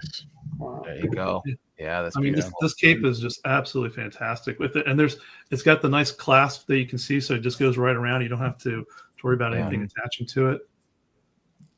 So the wire is used to bring it around the shoulders. Yeah. Mm-hmm. Okay, I've never seen that before. Well, no, I think does Darla does something like that too, doesn't she?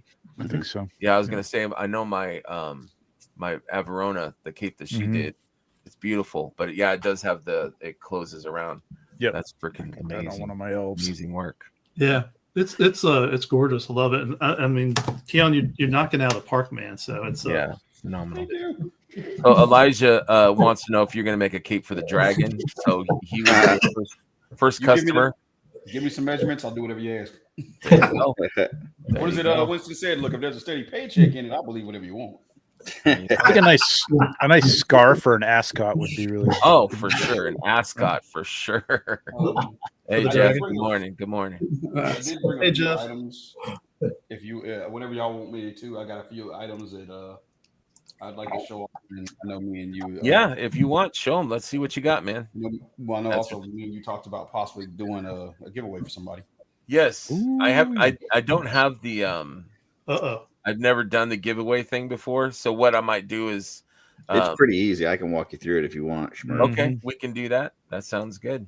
Okay, you just in a separate tab, you'll just put in StreamYard. Well, you can actually just type in StreamYard giveaway tool in Google, and it'll come up with a link. And then you just select this stream and then put in your hashtag and start collecting. I'll put it in the private chat for you. Yeah, it's pretty easy. Okay. All right. So another version of just click there on the witch style dress with the crop top. That's cool. I've got this. Everything is wired, so it'll flow and move as you want it to. And here she is, fully assembled. So we need more witches in Mythos. I mean, yes, absolutely, definitely, 100%. I need my sultry ladies. So what does something like that run? The witch's outfit, I'd have to look at my pricing on that because this one is going to be it's a commission for somebody, so there's actually a lot more that's going with that. But like a standard, just the standard top and bottom, 25. Wow. Nice.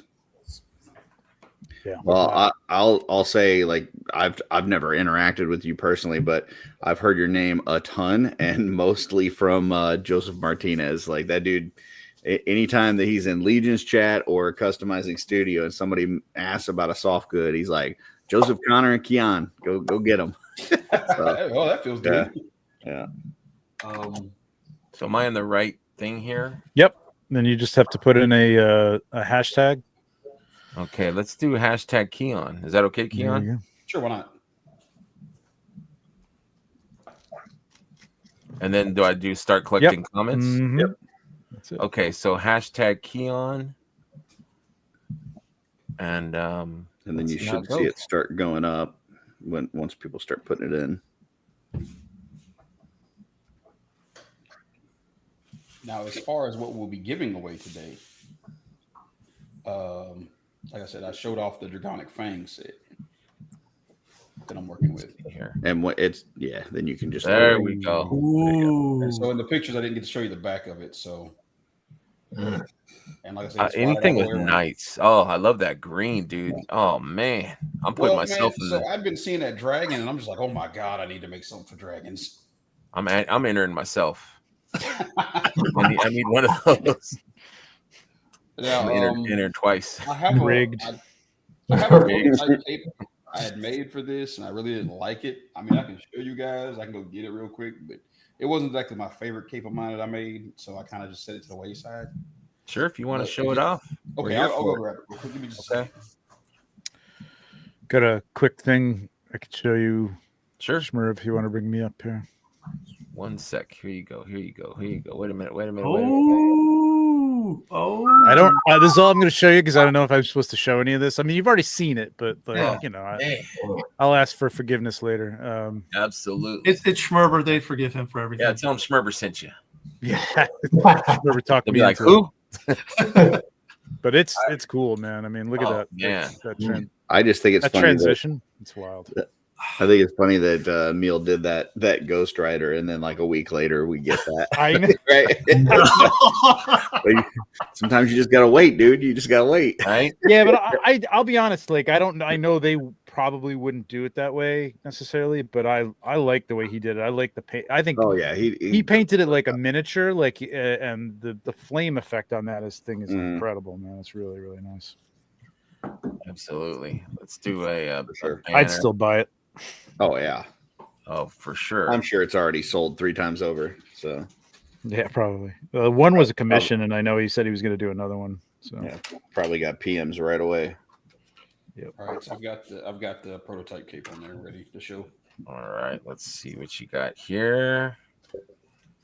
So I'm a Batman junkie. So is my wife. Oh, we all are, I think. So Oh yeah. Oh, nice. That's great, man. Like I said, I wasn't happy with this. I have another version I'm working on. I think I put too many reels on it. I love that green though. There's just something about that green, I think, with the blue that reminds me of the Doc Knock cape too. It's very similar to that. Well, it's funny. My wife actually picked these fabrics up for me. So there was a big sale going on, and her and my daughter were up there, and they were like, "What do you want?" I'm like, "Whatever you say." Y'all pick. And so my wife and my daughter picked these colors out. I'm like, "Huh, okay, gotta use them." And then I don't know. Did you see my orc monk that I worked on? This guy. No, I have not seen that. That kind of looks like me, and walking around the house with a broom. Just put a broom handle on that, and that's me, man. There's not a lot of pants options I had noticed, so I decided I will start offering pants if people like them. If there's enough interest for it, I'll happily start doing pants. And I do with that. There is elastic in the waistband, so For that, for the Conan, man, people are gonna want some pants for sure. Oh yeah, I think. well, like I said, I've got some stuff ready for that Conan. I don't even want to. You know what? I can't show you, but I can give y'all some hints at what I'm working on for it, and depends on how many of y'all like memes and whatnot. But there is a video online a certain person who sings a song. When you wake up in the morning, step outside, take a deep breath, and get real high. He says, "What's going on?" There And you I don't know if go. you've seen the He-Man, where he's like, "Hey, yeah." Yeah. I'm gonna make the Prince Adam outfit for this thing. Oh wow. And if I can find a buddy of mine to print me a head cocked back screaming, that's going on. Blaze I'm definitely gonna do says, the Prince Adam colors. I can't wait to see that, man. I've actually made dwarf pants. Blaze says we need dwarf pants for sure. I make them. Who was it? I think Joe has some. Joe Vaspolo got asked for some dwarf pants from me. I've got him some. Terrence says denim pants. That would be tough, don't you think? I don't know. I have a denim that works. There you go. It's a very Keon's got all the answers. It's a very, very thin. Man, I got so much fabric in my house.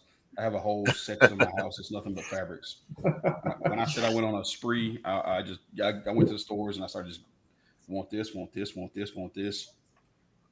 Time and money is a fool and his money is easily parted, Yeah. Right. So at that point, I was definitely a fool. Remember, I got the Muff toys the Metropolis detector. Yeah, this the soft goods on this, the stitching. Look at that. It's got, and the fit. Everything fits so good. The pants, it just fits well. I mean, look at the collar, and you see the stitching too on the back. Like it's yeah, like Keon mentioned. Instead of making a outfit for a doll, he's making it based on how a person would wear it, and that makes a huge difference when you see how it lays out on this figure. So, Terrence wants khakis for his okay. Yeah, if you put it together the way a suit is put together, you stitch it the way a suit is stitched, then it's going to look that much better. It astounds me that people like you guys are making stuff that scale, that tiny. I had at Zolicon, there was a company called Marauders that was doing jackets and soft goods for 1/18 scale, and so that's crazy too. That you can, and they're not as good as the 1/12, but it's just amazing what's the innovation and what's happening with soft goods these days. The envelopes just keep getting pushed, and I'm here for it. I'm happy to see all that stuff. Now, I will say I've got a big thing I'm working on for this year. I've been working on it since last year, and I finally figured out how to implement it. Okay. I'm going to start bringing, how leather armor looks? Yes. I'm going to start implementing leather armors. I finally got the proper cutting tool and whatnot to use on my machines to cut leather out and embroider it, or where they put the indentions and shapings into it. So I'm actually going to be working on some leather greaves and actual leather chest armor for layered leather chest armor, like you'd see at what do you call those? The Renaissance Fair. Right. I'm working on making those in Legion scale. Nice. Oh, definitely look forward to that. Yeah. I'm just waiting on my cutting tool to come in, and I hope to have something within the next few months to show off. Yeah. I know at some point I would like to do like a soft goods show. I know Mark Thomas wanted to do something too, but I already talked to Curtis about maybe him and Darla being on. Love for you to come back. Joseph Connors, people that are in the community that are and just showcase the talent that you guys have and the amazing products.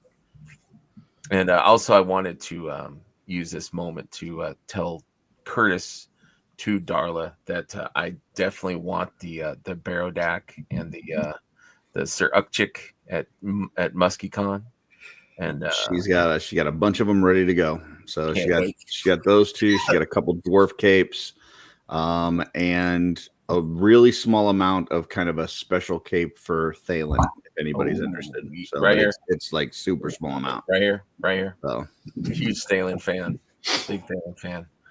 But thank you, Keon, for sharing with us your stuff. I appreciate And- y'all having me on the show today. Thank you No, very no much. problem. How and Very so how cool. again do we just slide into the DMs? Is Yeah. there a you don't have an Yeah, Etsy store or anything like that? I tried Etsy. And me and Etsy don't get along. Okay. And then, now I will say one of my little small things as well. Like I said, with my painting too, I do that if you ask me. But I also do diodes. Okay.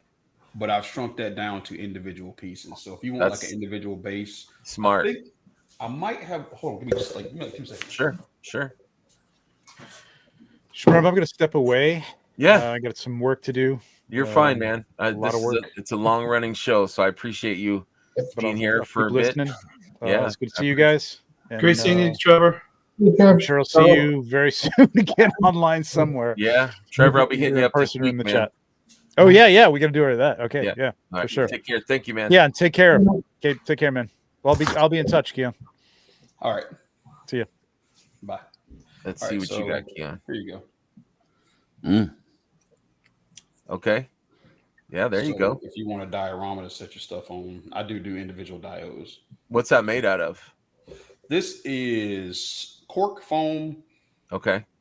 and a lot of That's patience. At one point Noah was doing something like that where they would go on those like little spinners that you can get on Yes. Amazon. Yes. And he's since kind of moved on to do more like the head painting and stuff. But I know that was something that people really enjoyed were those kind of spinner Absolutely. toppers. Yeah, So, and I asked Noah for one. He's like, I'm busy. So I'm like, okay. yeah, he's too busy for Dio stuff anymore. So Yeah, so that's a great idea, Keon. I think those would definitely move. mhm. Where are you located, Keon, if you don't mind me asking? Oh, North Carolina. North Carolina. So you've got, IshCon maybe coming up. Is there any shows that you're thinking about, displaying your wares at? Whatever my wife lets me go to. Good answer. Great answer. I Yeah. have a teenager, a toddler, and a wife. It's wherever Okay. she lets me go. Mm-hmm. I have a couple of Heinrich's heads that I did for him as well. Oh yeah, you want to show this off? Heinrich was supposed to get to show them off, but like I said, I didn't get a chance to mail some stuff to him. So All right, let's see what you got. all right, Heinrich. I don't know how to. Let's see. These are, by the way, these are God's fire heads. But Okay. Mm-hmm. Can you actually see that? Because mine looks grainy. Yeah, I mean, it's as good as you're going to get on a webcam. Yeah. Gotcha. no, it looks And good. then, Looks good. This is the other one. Oh yeah, I love Very that cool. one. That one's awesome. Well done, sir. Thank you. Yep, looks Heinrich has great. 2 more heads, but like I said, me and him Okay. discussed how we're gonna finish those bad boys up. yeah, I look forward to them getting in Heinrich's hands and Heinrich's sending some pictures and some poses. yeah, they'll be going on some nights. Excellent. Well, let's And do some, the and giveaway. some days. That's right.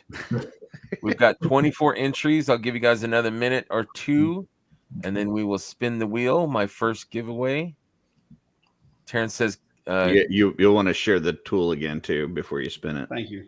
okay, so that people Yeah. can see their names flashing by and realize that I will they didn't do win. that for sure. The one thing I do want to ask, and Curtis, I'm sure your wife can attest to this. Sometimes people need to be a little patient when you're creating software from Yes. scratch. Yeah. So, it's different. I know there's some soft goods folks out there that they deal with mass marketing, mass production, right? Like they send stuff over and have it done in China. But anytime that you're working with an individual that is doing this stuff by hand, yeah, you got to be a little patient. Yeah, for sure. Because I've had a couple of incidences where people are like, "Hey, man, you done yet?" I'm like, I have a queue, and I know you made your order, but there are other people ahead of you. Right. I Yeah, can't just stop have some such and such patience. an order to get to yours. Well, But I especially promise you the order. one-offs, like if they're wanting something specific, because Mhm. I'm not a soft good person, as far as making them, but I know, Darla tells me like coming up with the pattern for it is, a lot of times can take a lot longer than the actual sewing of the material. So, Mhm. if it's something that you already made and they've already seen, it's like, hey, I just would like it in a different color. You've already got that pattern out. Then it's just a matter of getting the fabric and actually making it. But if it's something that they're asking you to do, hey, I've got an idea for X, Y, or Z, and you're like, yeah, I think I can do that. Like that's going to take some time. Like you need to give the folks some time to put it together. I will say in the Cabal, I haven't really run into that. I think I've had one guy, and after I explained to him, because I assumed he thought it was mass produced, and I'm like, no, actually make these by hand. And he's like, oh, okay, take time. Yeah, but that's one thing I do enjoy about the Cabal versus some other groups I've been in or am in. The Cabal, when you talk to people, they understand what's going on. If I say, hey man, this and this, I've had any time I've had a problem where I was a little bit late on shipping something out. Every person has always told me life happens. Appreciate what you do. I'm patient, and I really appreciate that's another reason I decided to go all into the Cabal and Mythic Legions. That group actually sold me into the line even more than what I already was, and I got to thank everybody in the Cabal for that, for treating me like I'm somebody and taking the time to understand what I do does take time. Absolutely. Gina wants to know if you still have the assassin set for the female body type. I mean, anything you see, I have a pattern for already made, probably. Okay. So yeah, I have them. Like once again, they're made to order, so I don't have any just laying around. But yes, I can. Absolutely. Yeah. So Curtis, I guess Darla, whenever you guys go to a show, is when you guys sell them. So you do Legions Con and Muskie Con. Yeah, we've done a couple, like she's done a couple one-off projects when somebody needs something, but for the most part, she kind of operates the same way I do as far as customs. Like we make what we make, and people want to buy it, they'll be at cons. We go to 2 cons a year. Right. That's Muskie Con and Legions Con. So, yeah, that's pretty much it. So, you know, anytime that if you're needing something specifically like a custom thing that you're asking to be made, you know, this gentleman right here or Joseph Connor, one of those guys, probably the best way to go, because we just kind of bring stuff to those 2 cons. So right. All right, so we're going to do the giveaway. We've got 28 people watching. Going to share. Let me see. I don't think I did it right. Let me see here. Add to stage, and we're going to draw. If everyone has entered, let's give it a shot here.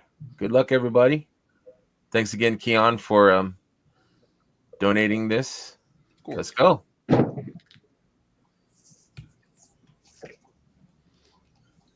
And Hank. All right. Congrats, Hank. Nice profile pic, Hank.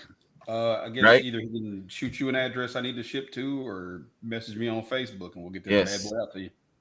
And if he's not here, I will reach out to him. Okay. Congrats, Hank. Thank you, Keon. Oh, I appreciate y'all. All right. Okay. So next up, we are going to mention. Look for my slide here. Daredevil has returned. Great show. I haven't watched the new one. I decided to start over. And you might want to remove the banner. Oh crap! Thanks, man. No problem. Good looking out. He's just covering his face.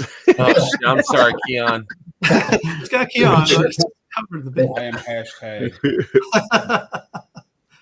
Okay, there we go. Sorry about that. Thank you. Good looking out, Curtis. No problem. Producer, man. I appreciate you, man. Curtis is a great co-host. You know, he should get a job. He is a great. He knows his shit, man. I'm still learning. I'm still trying to figure this out. Like my slides, I'm terrible at slides. I don't know how to make them so it's more, because I have the white borders and just the picture in the middle. So I've not figured out how to do that to make it a little bit more, neat, tidy. Anyways, so Daredevil premiered the first 2 episodes. Premiered last Tuesday? So every Tuesday there'll be new episodes. Have you guys seen the old series or just starting this new one? What's you guys' thoughts? Like the old series, liked it a lot. I haven't started this one. I didn't see the old series. I saw some clips of it, so I was familiar with the people and the actors and actresses. I watched the first show 2 nights ago with Anna, my wife, and she loved it. She thought it was phenomenal. The cinematography was amazing. I like the pacing. I'm a huge Frank Miller fan, and I know you are, Schmerber. Absolutely. And while I don't think they're pulling this exactly from the Frank Miller Born Again, it feels it's got that kind of essence of a Frank Miller Daredevil story is how I would put it. I like it. I'm excited to see the next couple episodes. Mm-hmm. Yeah, if you haven't seen the old Daredevil seasons, go back and watch all. Yeah, they're all amazing.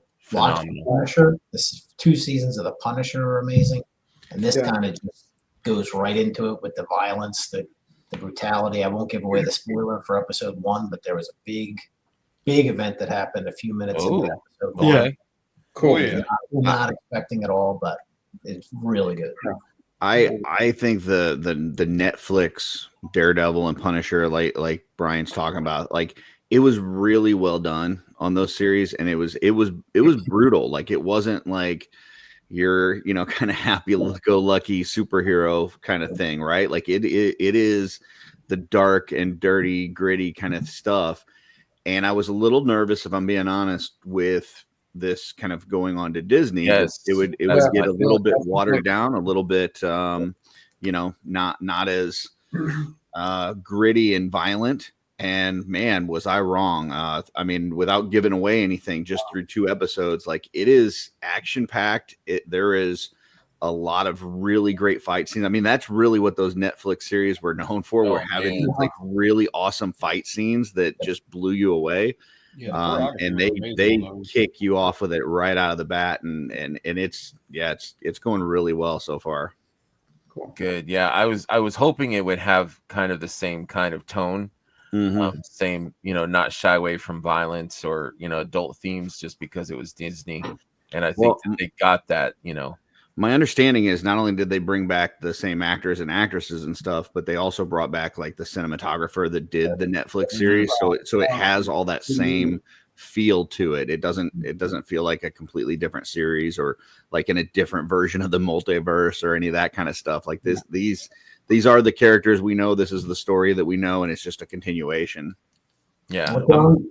John Bernthal, who plays the Punisher, he said he would not come back if they were going to Disneyfy it or anything. He's like, he's only playing the Punisher one way, the right way. So he takes it too seriously. He takes it. All the people that have reached out to him say you have to play the Punisher the way he should be played. And he said if Disney wasn't down with that, he was not doing it. And if you haven't seen the fight scene where he's in jail, the Punisher, where he's so good. Oof, you gotta watch that.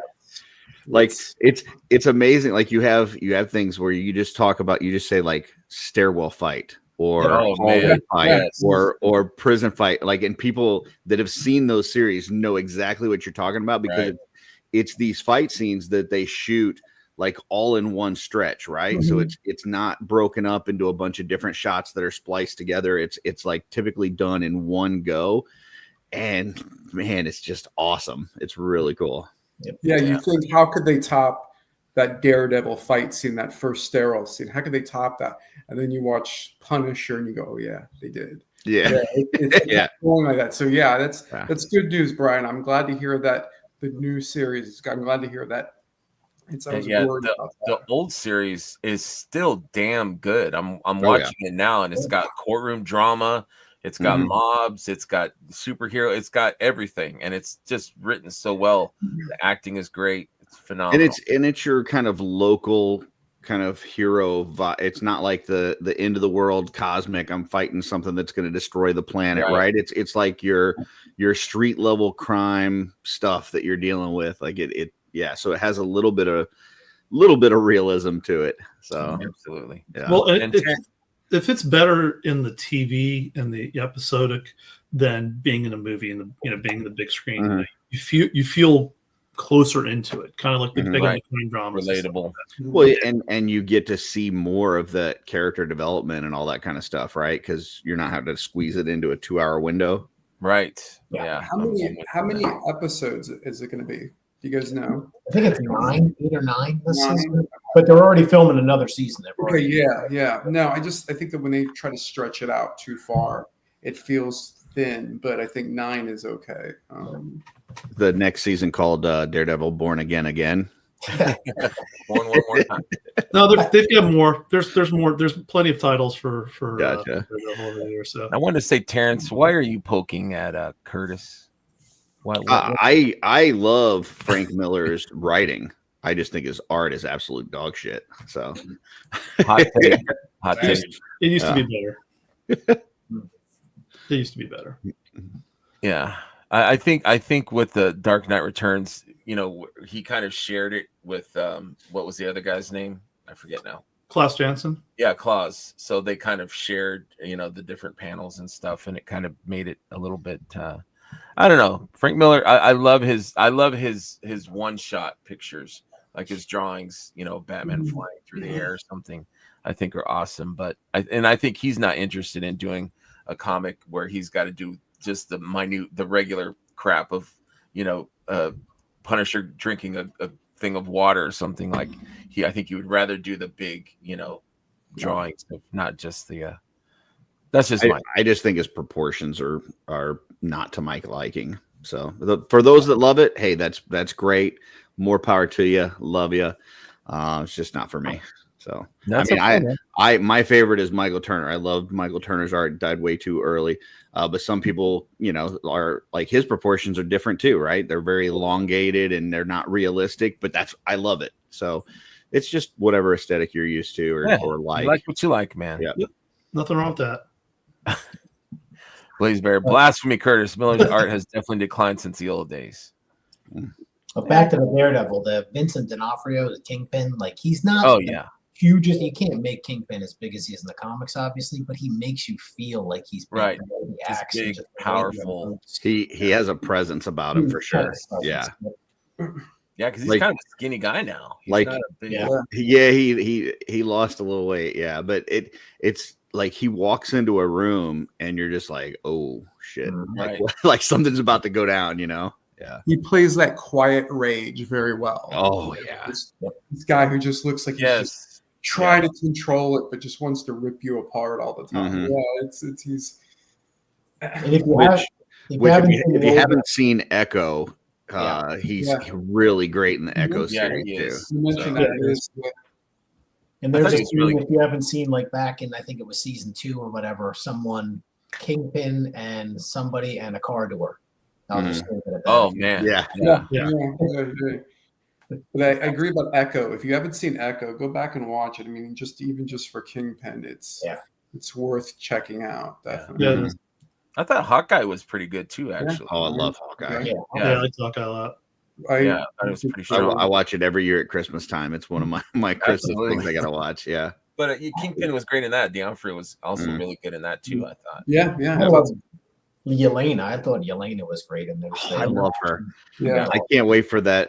What's the movie that they're Thunderbolts. Yeah. Thunderbolts. Dude, she's just so like witty and just like the way that she delivers the one-liners and stuff. I love that character.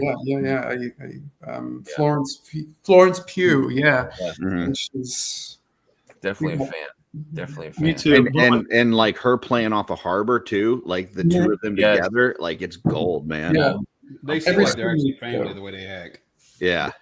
I heard it's testing well too. I heard the movie is testing well, so hopefully it'll be good. Harbor just looks like he's having so much fun with that movie. Yeah. Every scene, he just looks like he's just so happy to be there. Like belly laughing, like Right. you know, yeah. Just so love that. You look at the cast. The cast look really just like they want it. Yeah, and I like what's his name, Russell, Wyatt Russell. Wyatt Russell, who's in that too. Who again, I like. He's going to be a big star. I think he's filming a Spielberg movie right now. Really? I think he'll be. Did you ever see that World War II movie with him? The zombie movie. It's no. It's What was the name of that movie? It's like a really quiet. It came out, it's Overlord. It's actually worth checking out if you haven't seen it. It's a fun movie. Yeah, it's a fun movie. Yeah. Overlord. Pay attention. Yeah, Overlord. You talking about with the that's with the Yahtzees in the ice, right? Yes. Yeah. Yeah, there was like a U.S. bomber or something and that crashed or something. I don't remember. Maybe you're right. You're right. That's exactly it. And they're they're in Germany or something somewhere, like a little village or something. There's experiments and werewolves and all kinds of cool shit. I'll check it out. It's a rad movie. Very cool. Definitely. So next, we've hit 2 hours. Next, I wanted to do show and tell. Show and tell for people that haven't seen or haven't been on the show is basically whatever you have, not mythic or whatever it is that this catches your eye for the week that you love and you can't put it down. So let's start with Curtis. What you got, Curtis? Well, I picked up. I'm a big McFarlane fan. I won't apologize for him, but I love this. Not at all. This new Guy Gardner. I mean, he's really hitting his stride. This thing it's got like a couple different hair pieces that come off with a couple different like face plates. Oh, whoa. So you've got like 3 different faces. You got 2 different hair pieces.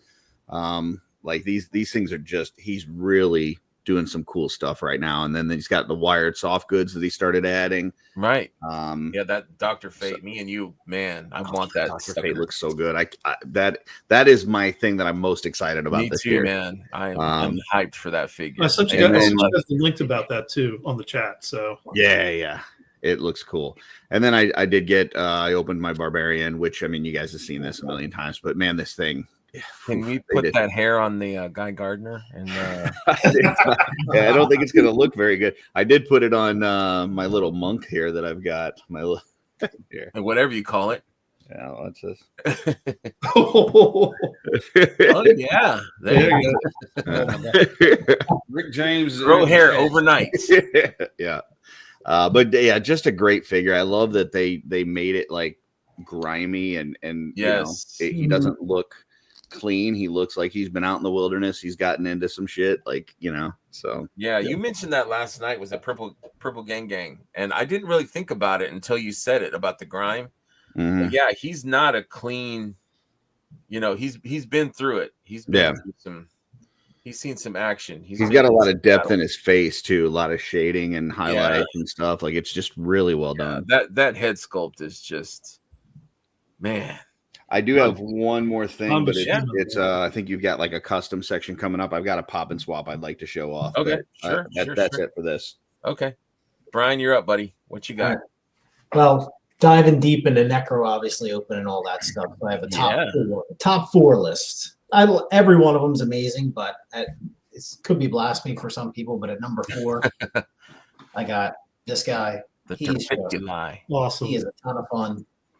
Popping the arms off. You can put them wherever you want. The different heads. I think I'm going to keep them like this, but there's no wrong way to have them. He's just he's not my favorite figure, but I think he is the most fun. Yes. Like he's just a lot of fun to play with. Yes. Yep. So he was number 4. Number 3. I can't wait to get that one. Looking forward to it. This guy was number 3. Yeah. Interesting. I have not opened him yet. He's cool. Very cool. And the new C clips, so you can kind of have him holding the mace and have the shield at the same time. And all the skull head you can put on. I'm going to need a few more of him for sure. I only got one of him, but I'm going to need some more at ToyCon in a few weeks. This guy could have been number 1. Probably should have been number 1, but Elijah. I am at number 2. And that head sculpt is so good, man. That head is just amazing. The belts with you can put both swords in the sword and the dagger in there, the hammer, the other head. So I'm gonna I have 2 of him, but for anybody out there, if you're using the bucket helmet or if you're whatever, if you for some reason you don't need the skeleton insert, Brett's looking to get some of those. So just FYI. And then number 1. It's kind of a double pack of this guy. Oh man, yeah, that horse is beautiful. I just opened him yesterday, and man, I'm blown away. And I'm hoping to get his horse. Definitely going to need another Gideon. That musky. Without the helmet, to be able to have the sword, to have the shield. So I'm going to need another Gideon too. So I'm going to be busy at ToyCon, getting some more. Absolutely. So that's my top 4. All good choices, my man. All right, up next, Keon. Yeah, you. Here we go. Solo. My Sir Elijah, man. This so figure. Good. First off, I like it's nitpicky, whatever. the more, I don't know if you know about the Moorish Knights, Mm-hmm. Black Knights. The fact that they're making more Moorish Knights makes me very happy. Absolutely. I love the posability in the figure. It gives me, and for me as a soft goods creator, it gives me the ability, they set the ball a little higher and there's more room down in the waist area. So it gives me more opportunities to experiment with things. So for me, this figure is an open door for me to try new things out and see what I can do. Also, if you want to talk about like things you've done custom wise, as far as it, I repainted the eyes because I could not stand those big green eyes. So I shrunk them down a little bit. I can send you pictures if you want to see it later. But, sure, I could put them in the comments. Okay. Here, I'll shoot you one right now then. But yeah, I shrunk the eyes down because, man, I can't deal with them big bug eyes. But all in all, the figure is great, man. I can get some serious poses out of it. Can you show the soft goods on that again? Is that one piece or did you do two pieces like this is actually two piece? So it is. You got the elastic on it too. Okay. Yeah, it's got elastic. Cool. I love that, man. You might want to hit up Bill Dernowski, Dork Lair. He was looking for somebody that was doing soft goods in two pieces like that. Just FYI. I can talk to him. Yeah, for sure. And here, I'll shoot. He was asking that the other day. I didn't know you were doing stuff in two pieces like that. That's cool. Yeah, that's really cool. No problem. I'll shoot you a picture of the repainted face because, like I said, I could not do those eyes, man.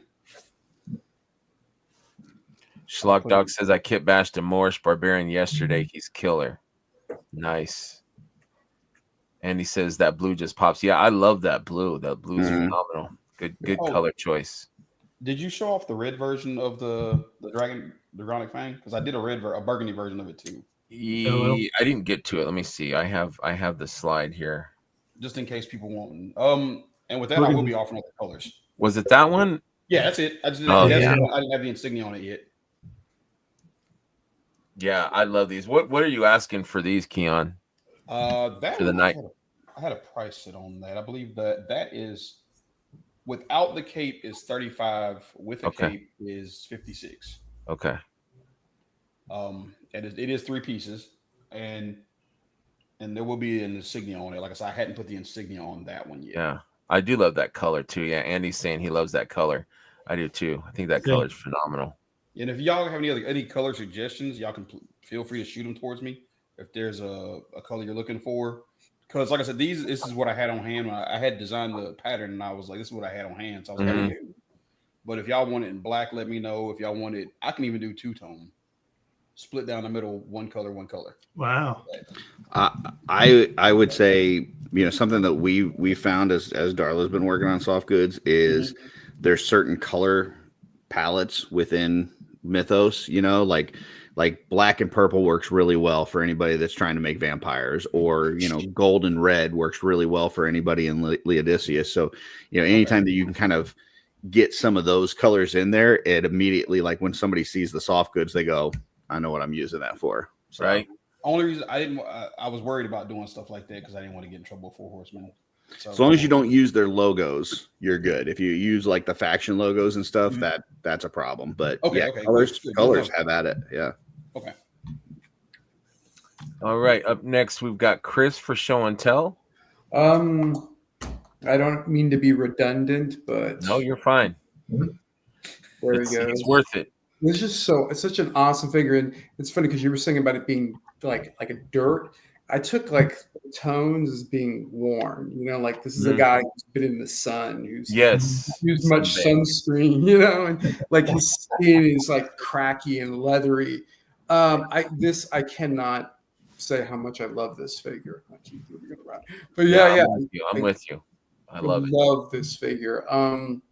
And I just think as a customizer, there's so many pieces on here. There's so much to do with it. Again, I highly, love this. I had a busy week. I didn't get a chance to open much. I didn't get the chance to open anything for Necronomicus, but I did pick up something at RetroCon, which I want to kind of show.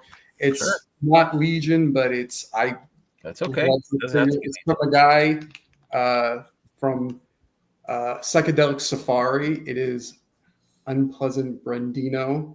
No psychedelic safari. It's all these like custom crazy figures. Uh-huh. Love his stuff. His stuff is just so wild. If you get a chance to see him, and I'll put his code on the back. His stuff is always just like super creative and just super punk. Again, one of the best things about going to the show was being able to see his booth and talk to him. So yeah, just, I don't know, for some reason, this reminded me so much of, what's his name? Javier Bardem. So I had to kind of get just such an odd, bizarre looking thing. But yeah, his stuff is great though. So that's it. You'll have to send me that code again. Yeah, here, I'll put it up for check that out. It's just his stuff is, again, if you saw him at RetroCon, he had a little bit like a whole section set up and all these like crazy custom things. And I think, again, it's the packaging and just his whole presentation I just loved. So yeah, that's my figures for the week. Awesome, man. Thank you for sharing that, sir. Yeah. Heinrich, you're up, my man. All right, got a few to show. Yeah, take your time. We've got Sir Aldrich is just so amazing. Elijah, of course, is fantastic too. I love these feathered pauldrons too. It really adds to it. So I've got more on the way, so I could do some cool customs with it. At ZoloCon that Saturday, it was also announced that Bobby Valla was doing a secret. He called it a secret wave because he hadn't made any announcements about it. So this is the Ghost Operator, and it comes with 2 different heads, so you can go Caucasian or you can go African American. Again, very well done. I did have the Crimson Infantry one, but I got a little problem with it. He got 2 left elbows, so I had to email them. That's a bummer, man. It happens. And then I got this in from Gridiron Hound. This sucker is heavy. I did have a problem because when it shipped, the tires are very heavy. The tires were on here and it broke this. So I contacted Gridiron and he replaced it. He sent me a replacement. So good. Yeah, so they took good care of me. This is going to be fantastic. Staying with the Joe theme. Brendan enabled me. Oops, one of my things fell. One of the engines fell off. I love that thing. That's so damn cool. The Air Eagle, I think they're calling it. Oops. This is. I don't think Hasbro can make a better ship. Yeah, I don't know. I don't think so, man. I mean, this is production quality here. This is unbelievable. Those ratchets. And then 2 more. The beautiful. Oh yeah. Frazetta Vampirilla. I did have to stick the base in the heat box for a couple minutes. Yeah, it was kind of not. I don't know, rubbery. I don't know what the right term was. It was kind of soft. Putting the tombstones into the dirt was kind of. Yeah, so I just heated it up for like a minute or 2 with the heat gun, and then it worked out fairly well. And then last but not least, Curse. I don't know if I'm curious if you have this. This is the Art of Marvel. Oops, sorry. Marvel. It was a Kickstarter for the Michael Turner Marvel artwork. That's awesome. No, I don't. I've got another one of his that's mostly DC, and it's got some. What was the other comic book company that he worked with a lot? He worked on Top Cow he did Witchblade. He did Fathom. Yeah, Aspen Comics. His Witchblade. Yeah, it was a lot of that stuff. So, but no, I didn't see this with the Marvel. That's cool. Yeah, I don't know if they have any more available because it was on, like I said, part of a Kickstarter. So and that's just Marvel in that book. Just all Marvel here. I would love to have his DC stuff. I've got all his other stuff. I mean, it's a gorgeous book with the slipcase, and they threw in a little bookmark and all that with it. Dust cover. Oops. Let's see if I can get this off really quick without ripping it. How timely is that? I know. Just bring that up, and you had that as a pickup. That's awesome. Yeah, you were mentioning it, so I was like, oh, Curtis is going to like to see this. I don't know if he has it or not, but yeah, that's my stuff. But it's that book came in and I got it last night. I'm a huge Michael Turner fan. I actually met him twice. Got to spend some time to talk with him and got some of my books signed. I knew about his cancer. I knew he had part of his hip removed, bones removed, and they tied the muscles together. And but it unfortunately came back. I used to have the Witchblade statue that Claiborne Moore had sculpted. I used to have all the Witchblade action figures that were based off of his artwork. And I kind of wish I sold them all off. I kind of wish I looked at and trying to get them back, but I'm like, they just don't scale with anything that I have today. They're 5 inches and they're very tiny. So just remember those. But no, he was, so talented and so humble. And you would talk to him. There was nobody else in the world. You're just there having a conversation with the guy, and it was so nice. So that's awesome. Yeah, I wish I would have got to meet him.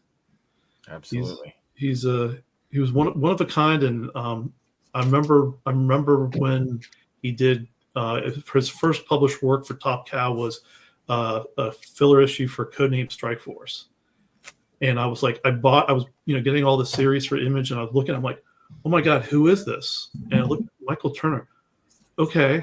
And then it was announced he was doing Witchblade. I'm like, okay, I was like all in. I was absolutely all in the series. So I probably have about 7 or 8 books signed by him. Nice. Oh, that's great. That's awesome. Okay, for my show and tell, I just showed it earlier, but the graveyard skeleton. Brett was kind enough to open his box. He ordered, I think, 8 boxes. So I just wanted one with a pumpkin head. I'm like, if I can buy the one with a pumpkin head, I will take it. So please, and so thank you to Brett for selling me just this one guy. Thank you very much at ZoloCon. My next one is from Brian Carr, giant Mondo Lionel. Awesome. Wow. I had no idea how big this guy was. Brian had sent me a picture of him and Snarf. And I didn't really, I guess I saw the picture, but I didn't really realize that there was a soda can next to Snarf, and Snarf was like almost as tall as a soda can. So I didn't really think about it until after. So when I opened the box, he had brought it to me at ZoloCon.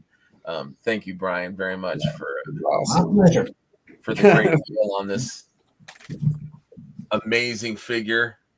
I love the fur. He's got like the textured fur.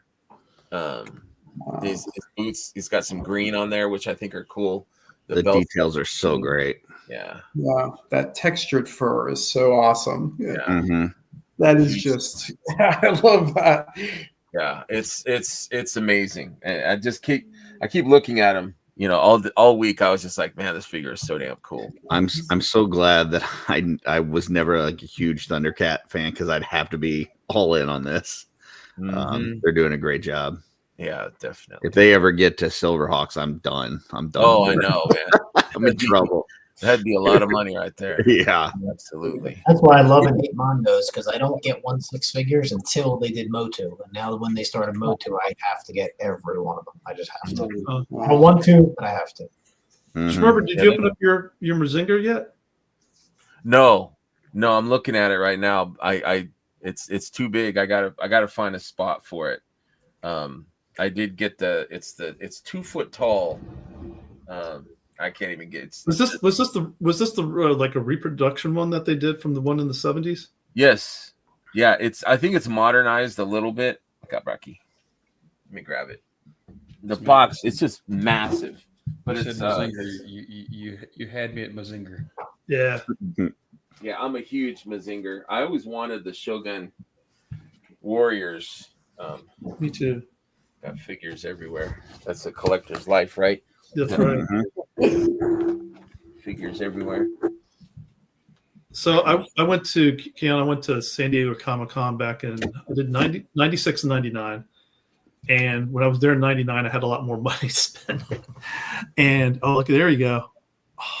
Wow. So he's got the rocket arms. He's got all the features that the original one had. I don't know if you guys can see that. Yeah. I had that exact one when I was a kid. See, I wanted it. That's the one I had. Yeah. My dad had taken me for my birthday to go see Elephant Man. Uh-huh. Thanks, Dad. 1980. Wait, how old were you when you saw Elephant Man? So I was like 7. Oh my god! Oh my Yeah, god! he would take me to see movies he wanted to see. Okay. But he had softened the blow by taking me to the toy store. Okay. And they didn't have the Mazinger Shogun Warriors, but they had Rodan. So I got Rodan. Okay. I wanted Godzilla too, and I guess they didn't have Godzilla, but so I've always wanted this, but just never was able to pick it up. Oh, that's so awesome. Now I have it. That's so awesome. I think they make one for Futurama. Dude, a bender? There was a giant bender, and I still want to get that one. I would love that. Get it. But yeah, I thought that's so cool. Yeah, I've got a 6-inch die-cast one that I bought. It was a Bandai one, like I was mentioned at San Diego Comic-Con. And I've got two. And I just loved it. I was like, I will never get rid of that one. I mean, that one, it's perfect size for me because it's not too big. But I did want that one when I was a kid. My parents got me the Godzilla because we also used to watch the Godzilla cartoon. Oh yes. Yeah. So me too. He had the flame tongue, and then he had the wrist that flew. Yeah, absolutely. So current customs. I think Curtis, you said you've got some, or you got something to show. I do. Hit you on solo here. It's one of our top. This is all pop and swap, no paint. Oh shit! Nice. Wow, Sir Duncan. That's awesome. That's a great idea. Holy crap! So Have you posted that yet? No, this is the first time I'm showing it. It'll be in my when I do my Gideon review. Can you move your hand so we can see the part where your hand is holding? Yeah, move your damn hand. And then turn it, maybe? Meat hooks. That's freaking That is awesome. Oh, that is. Curtis, I hate to make your ego anymore, but it's phenomenal, man. That's genius. Yeah. Thanks. Yeah, it's a male orc builder mixed with Waltor, mixed with the heavy gunner, mixed with Sligor, mixed with it's a bunch of different things. Genius, dude. That's genius. And then obviously the Gideon head. So but no, that's phenomenal, dude. Thank you for sharing that. So anytime that you saw me like with the on mute with the heat gun, that's what I was working on. And now I just got a plethora of parts in front of me that I don't know what to do with. So good. Anyone else have any customs that they want to show off? I just posted this. I just finished this. Let's see what this you got is here. Purely a old parts that I kind of put together. The torso. This was I got at I think it was Maryland Toy Show last year, the expo. Somebody had a box of the old McFarlane parts. Yes. What is it? The Monster, and they had their Conan, and this was a skirt piece.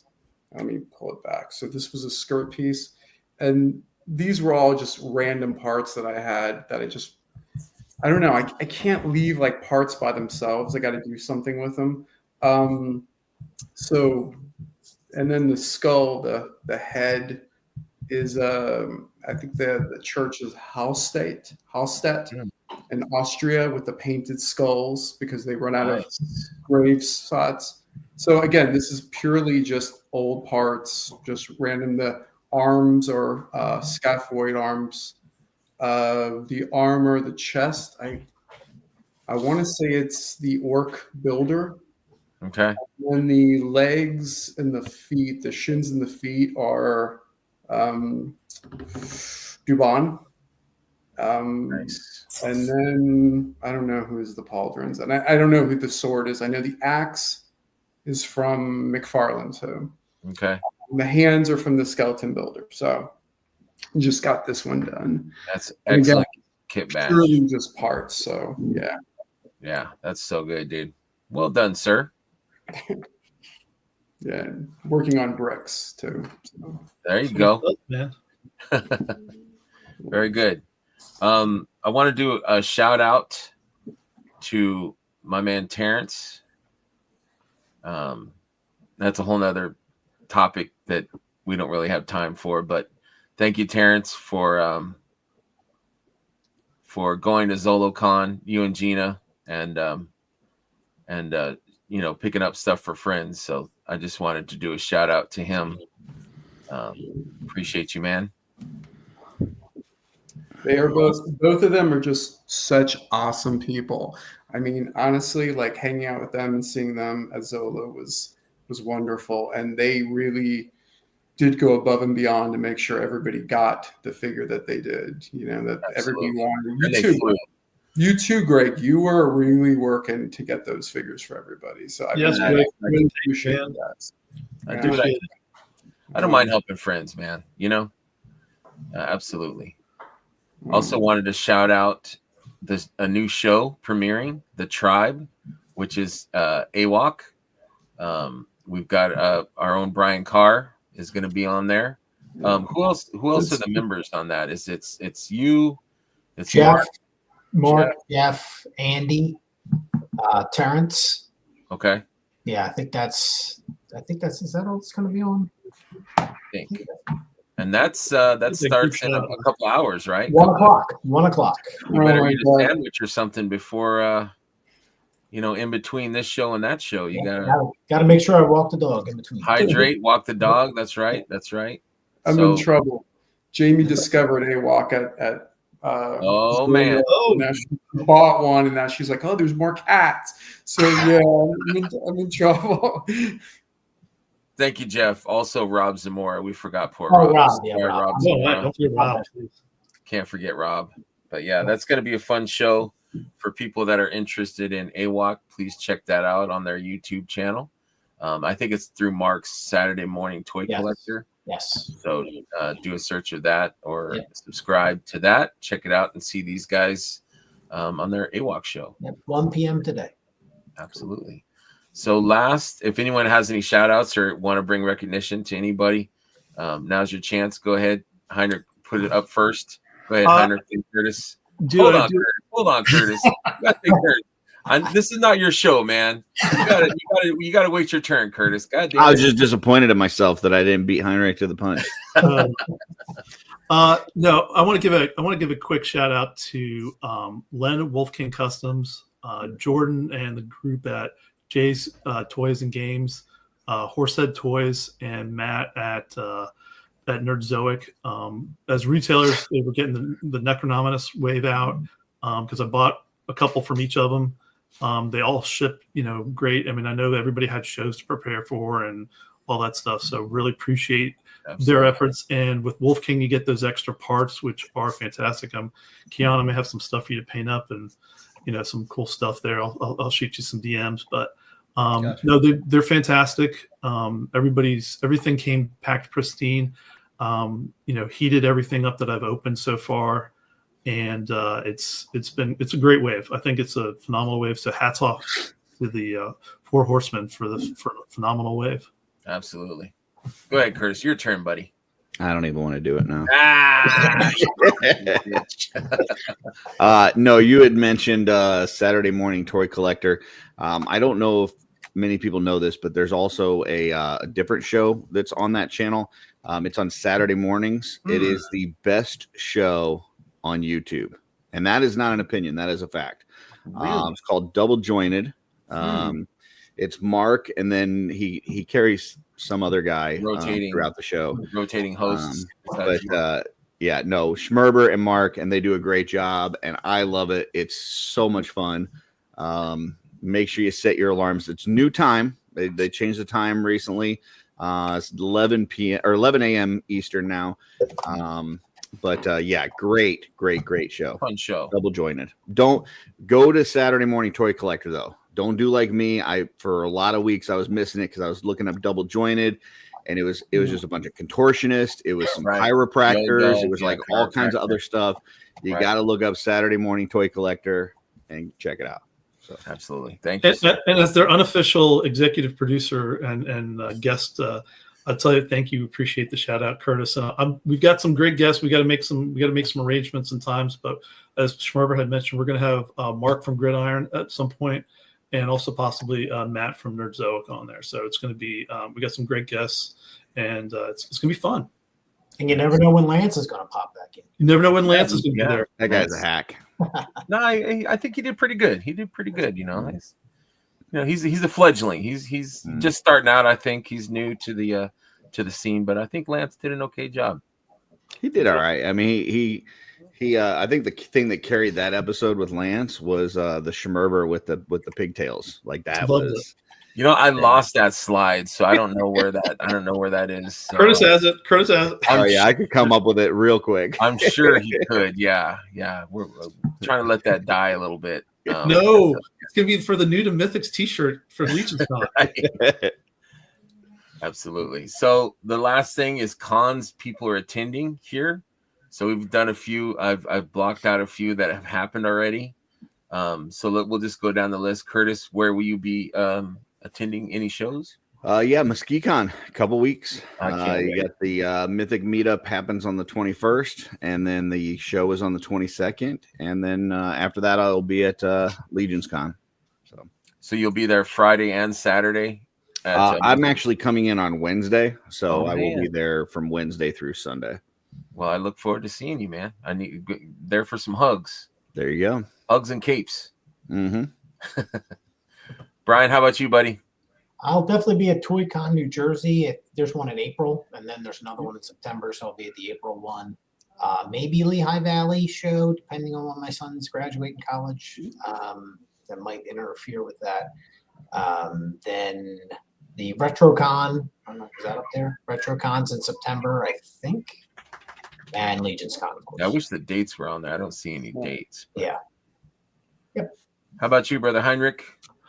Just Maryland Toy Expo and Legion's Con. And, last year at Maryland Toy Expo, I met Chris and a bunch of other friends. That's where we first introduced themselves to me. And it was great. And we've been in communication, seen each other at shows ever since. Yeah, Chris is a great dude. Chris and Jamie, man, you can't go wrong. Yeah, Maryland Toy Expo is a cool one. If you haven't been to it, it was 2 buildings, lots of toys from all over the place, all over the ages. Eternity of Dreams was there. Wolf King was set up with the Purple Gang guys. My buddy Marty, who was the editor of Diamond's Preview magazine, he's there with his own personal stuff. But there's something for everybody. I mean, I've never seen such well-behaved children around that many toys. I don't know where those parents do, but these kids were the most well-behaved walking. They were like all eyes and no hands looking at stuff. So. You never know who you're going to meet at a show. Like I know MuskeeCon a couple of years ago, I met this guy. He really didn't know about the line. He was just kind of bumbling around trying to figure out what was going on. Next thing you know, he's like one of the biggest things in the community. So yeah. Are you talking about you or who? No. There was this other guy. I think his name was Greg. Greg, I think. Hey, yeah. Greg? No, it's like a Schmerger burger. I don't know. But yeah, he's like, hey, I'm just figuring out what this is all about. Like, can you tell me about this stuff? And then, fast forward a couple of years and it's like, dude blows up. He's everywhere. So everywhere you want to. You never know. Never know. Yeah, that was awesome. That was a great show too. That was my first taste basically of Mythics and meeting the community and everyone that I met, Nate Strong, Curtis, Eric, Miller, Cornboy, Jim was there. My wife is going to kill me. Just amazing, stellar people right off the bat. So yeah, if you guys were dicks, I would have been like, what, this line is, I don't know about this stuff. But everyone was cool. Like, you sold me some head sculpts and, was helpful and kind, and it was awesome. So if anybody ever wants Schmerber out of the community, get your DeLorean, go back to MuskeeCon a couple of years ago, just be a total dick to him, and he's gone. He's out of there. So. Yep. That would be it. That would do it. How about you, Keon? Where are you going to be at, sir? The wife just told me we'll be at Legion's Con. Oh yeah. Were you there Thursday night? Have you been there prior? Yeah, I was there last year. Were you? Yeah, I actually shared a table with like 3 people. Okay. Some well, of my now, stuff, now I know you. I'm going to be looking for you. Well, I don't have a table yet. Still waiting on the waiting list and whatnot.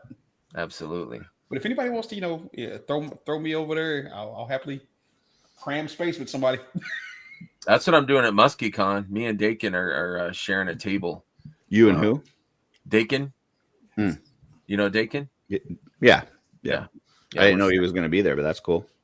Yeah, we've been talking for a while, and he's going to have some painted stuff there. I don't know. I'll ask him. I think he's going to sell some mythics. But as for custom stuff, man, if he sold those tributes, that would those ones that he was, man, those would bring in some bucks. Yeah, I'll have to ask him after the show what he's bringing. Keon, I may know somebody who might be willing to share some table space with you. I'll check with them first and get with you. I'd appreciate that. Just let me know. Thanks. Because like last year, Dirk Nagel was the guy that helped me. That guy is he's awesome. Salt of the earth. One of the nicest damn people. Yeah, I got to spend a little bit of time with him at ZoloCon, and just so goddamn nice, man. Just a good dude. One thing I hope that they change up a little bit this year, and I don't know, that it sounded like they may do something with this, but I hope if people are sharing tables that they collect all that information up front so that people know, because there was a lot of folks there that had stuff that I had no idea that they were even there, because you had 3, 4, 5 people sharing a table, and it wasn't advertised anywhere that they had stuff. So I hope they gather all that information and have that available so people know. I agree. Chris, how about you, my man? Could you put back up the screen? Yes, sorry. I'm old, so I got to see that. No, I am too. You got it. Definitely the Maryland show. Again, seeing Heinrich, I'm looking forward to that. It's such an awesome show. If you have any chance to go there, I will jump on what Heinrich just said. It's such a good show. I mean, it's 2 buildings. There's something for everybody. I mean, if you collect something else, I collect old Aurora models, the horror ones. Mm-hmm. And I found a couple of those there last year. I mean, it's a good show. Definitely retro. Definitely Legion's Con. But I don't know. I'd like to try that Lehigh Valley show, but it's maybe a little far. That and IshCon. Yeah. That's Brett's backyard right there. To love to do those 2 shows. And which one, Lehigh or the IshCon? I think Brett lives in Lehigh. Really? Yeah, really? he's around there. Yep. Yeah, I think it's like 3.5 hours from us. So I mean, it's a good day trip kind of. It's just. I still think I really wish Horseman would do a T-shirt with all these dates on it, like a concert T-shirt. Oh, that'd be cool. That would be awesome. Yes. 2025 concert event calendar T-shirt. I see my students all the time wearing like concert shirts, and I'm always like, oh, that would be such a great idea to have one of those shirts with all those places on it. But yeah, it's very cool. Maybe even like a bingo card that you can get every time you go to one and just see at the end of this. Yeah. Brett would have them all. Yeah. I love the idea. And I was going into Legion's Con last year. I was like, about the whole thing about the little tags that everybody was giving away, the little banners are, for your IDs. Yeah. I love that idea. By the end of it, I really regret going back and getting a few more and everything. But yeah, that's such a cool idea. I'm still on the fence on those. But yeah, it's just as a vendor, like, and this kind of goes back to what I was talking about earlier about like, buying from people that are at the show and like have a table and stuff, right? There's a lot of expense to it. It's not just the table, right? You need a tablecloth, like at Legion's Con, the tables don't come with tablecloths. So you gotta have a tablecloth, you gotta have some signage, you gotta have, racks for your stuff, like shelving units or whatever. And then, people expect stickers. Some people want pens. right? Now you got to do these little ribbon things. Yeah. Like Swag. there's a lot of expense that goes Really, into really? doing this stuff. I'm so sorry to jump in there, but really pens? You have people walk up and say, "Do you have a pen?" Not like writing pens, like the pen. pen. Yeah. Like with your logo. I thought and writing stuff. pens. Like a writing pen. I'm always looking for a free pen. No, like the pens with your logo or whatever. Like there's just, so it's like, at what point do you go, okay, yeah, I've spent enough. I can't do this as well. Like I'm already giving people stickers and giving them pens. I'm giving them this and that. Like it, It's just sometimes I think that I forget all the time. It's a very different experience for the vendors than it is for us as attendees. It's just for you guys looking at the guys from Wolf King at the end of Retro. They looked just beat up. They're wiped. Yeah. I mean, Jesse barely made it out of the con at Legion's Con. Like he was beat, man. It was, and that was another thing too. Like I know the 2 years ago, people had told Jeremy, "Oh, we wish it was longer. We wish it was an extra day with this and that." And so he extended the hours over the weekend and made it an hour earlier and an hour later on both ends. And that's just, for somebody like like I sit down. I'm not going to be standing there the whole time, but Jesse's on his feet the whole time. And you do that for an extra 2 hours across those 2 days. And you're talking to all these people and having all these interactions. And then at the end, you've got to tear everything down and pack it up in your car. By the time you're done with that, man, dude, you're just wiped. Like you're absolutely wiped. So, and I see Andy said Dirk had the best con. I love Dirk's because he didn't spend any money. He just took a little track. Yeah, I totally agree with you. That was fun. That was unique. Yeah. I just and if people want to do it, I'm not saying don't do it at all. I think it was a fun thing. It's just, don't expect everybody to do it because there's a lot of expenses already involved in this, and at some point people have to just kind of like go, okay, I'm at my limit, So, Curtis, what about? Hey, say hi. Say hi there. Say hello. Hi. What's your I name? am the mascot that will be at Legion's Con, being cute and adorable. Very nice. Awesome. All right, you gonna go, mommy? That's another cool thing about Legion's Con is just how much it's becoming, like a family show. Like people bringing their wives, bringing their kids. Like it's I love just that. A cool environment. Oh, man, everybody was so nice to my daughter and my son. Everybody was so nice to them. Like I loved it. Plus, it makes it easier for people to be there because they can bring their kids. Oh yeah, it's for sure. It's for everybody. It's fun. Well, it was fun talking to people too about their kids had just started because I forget the gentleman who I talked to, but like his son was like 14 and they collected Marvel Legends from the beginning, and then his son started customizing stuff and kit bashing, and now they're doing Mythic Legions together. So they're really enjoying the hobby as a family together. So that was great to hear. I always think about Gesagwe showing up with his son, and him and said that's how I met them. I met the two of them together. Right. And I just think seeing them together and doing that as like a father and son and hang out. I totally agree with you. It's me and my stepson, we collect mythics together too. I mean, I brought Darla a couple Legions cons ago, and I thought it was just going to be kind of a one and done thing. Like, hey, this is something that I'm into. I like hanging out with these people, nerd out and all this and that. Just come and see my world for a second. And she got there and she fell in love with the whole thing. Right. She's like, I need to go back. She's more beloved than you are. Oh, well, that wasn't going to take long anyway. I mean, that was pretty much a given. Anybody that's met her knows that she's better than I am. She's wonderful, wonderful little lady. And she puts up with me. I mean, that makes her even more special. So definitely. Going to shows for years with my spouse and having vendors not even look at her. You go to Legion's Con, and Curtis, you introduced your family to us the year before that. You said hello to us. You introduced, and she came away from the table and she was like, "People here are so nice. They're just genuinely nice people." And that was me. I mean, everybody else is even nicer than that. I mean, and Jared from Dirk, I met him not even waiting in line, hanging out, looking at last year's pre-order, just talking. I didn't know who he was, but we were talking.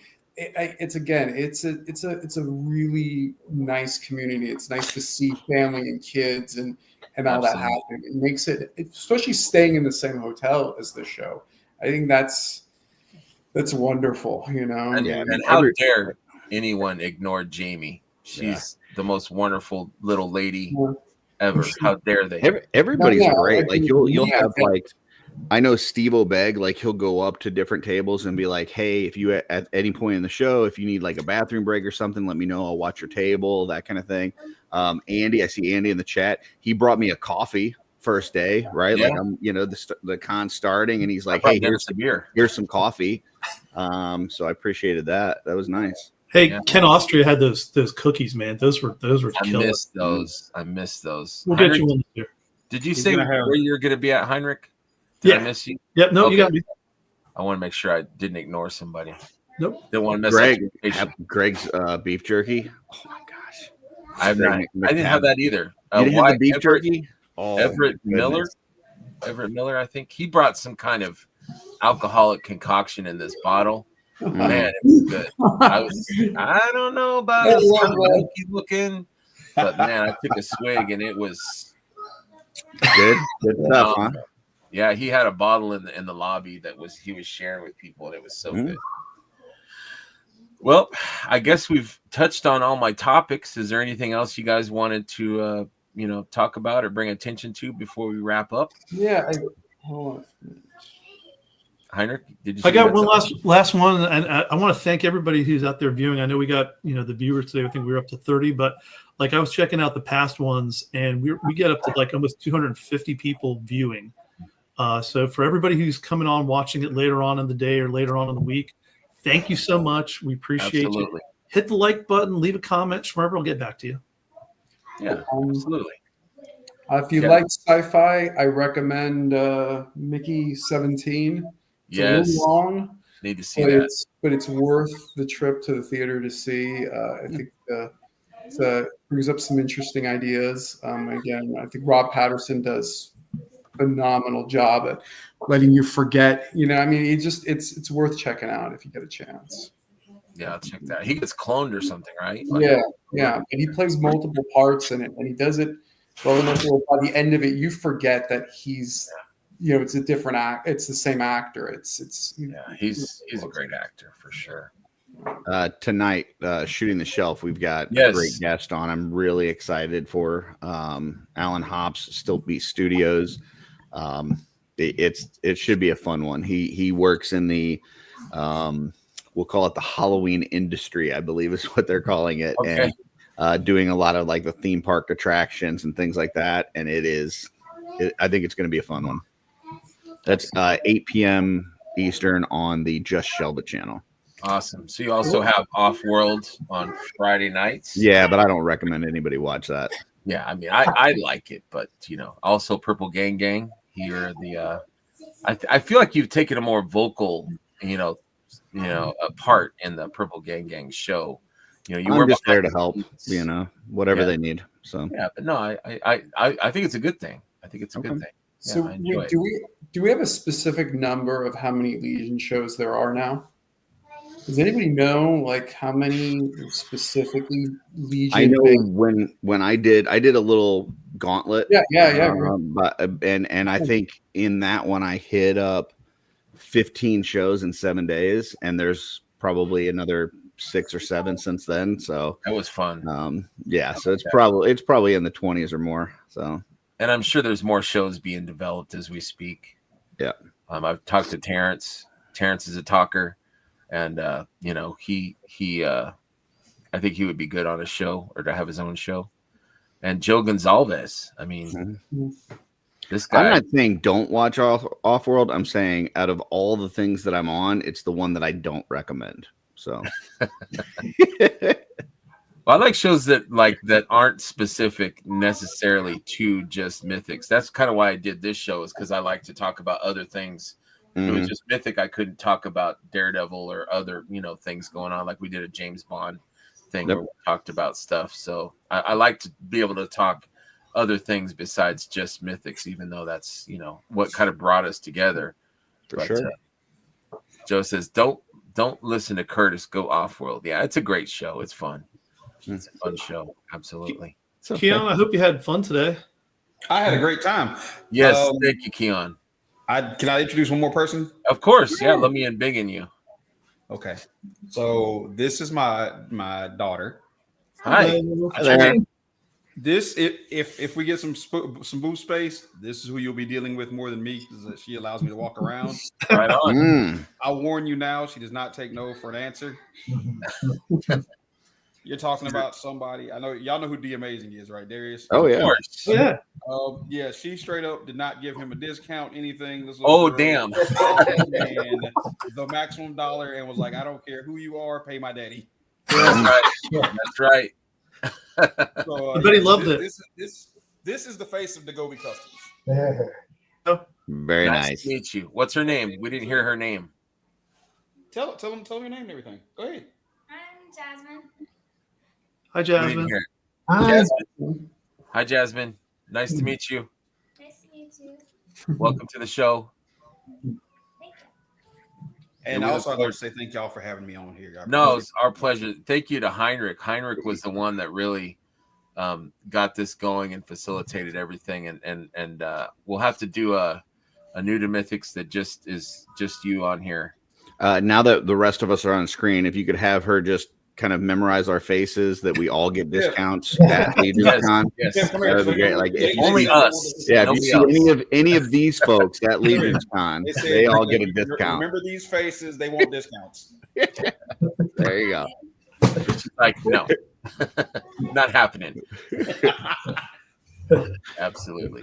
Or there won't be a lot of guys with beards at least. Yeah. Or Middle-aged guys with beards walking Husky around in black bald t-shirts. guys. Well, my dogs are saying it's time to go. They need some scratches and treats and outsiding. So thank you guys so much for being on. Thank you for taking the time. Saturday morning toy collector, 1:00. Yes, the Mhm. tribe Yep. is this today at 1. Yep. So that's happening pretty soon. So if you guys need something to watch, check that out. Got some great people on there talking some great toys. Thanks for a great show, guys. It was fantastic. Thank you. Thank you Yeah, for that was having me. fun. That was fun. Thank you guys again so much. You in the audience, thank you guys for watching and participating. And I'll be back the 23rd, which is the Sunday after MuskyCon. So I will see you guys then. Thank you guys. Thank you.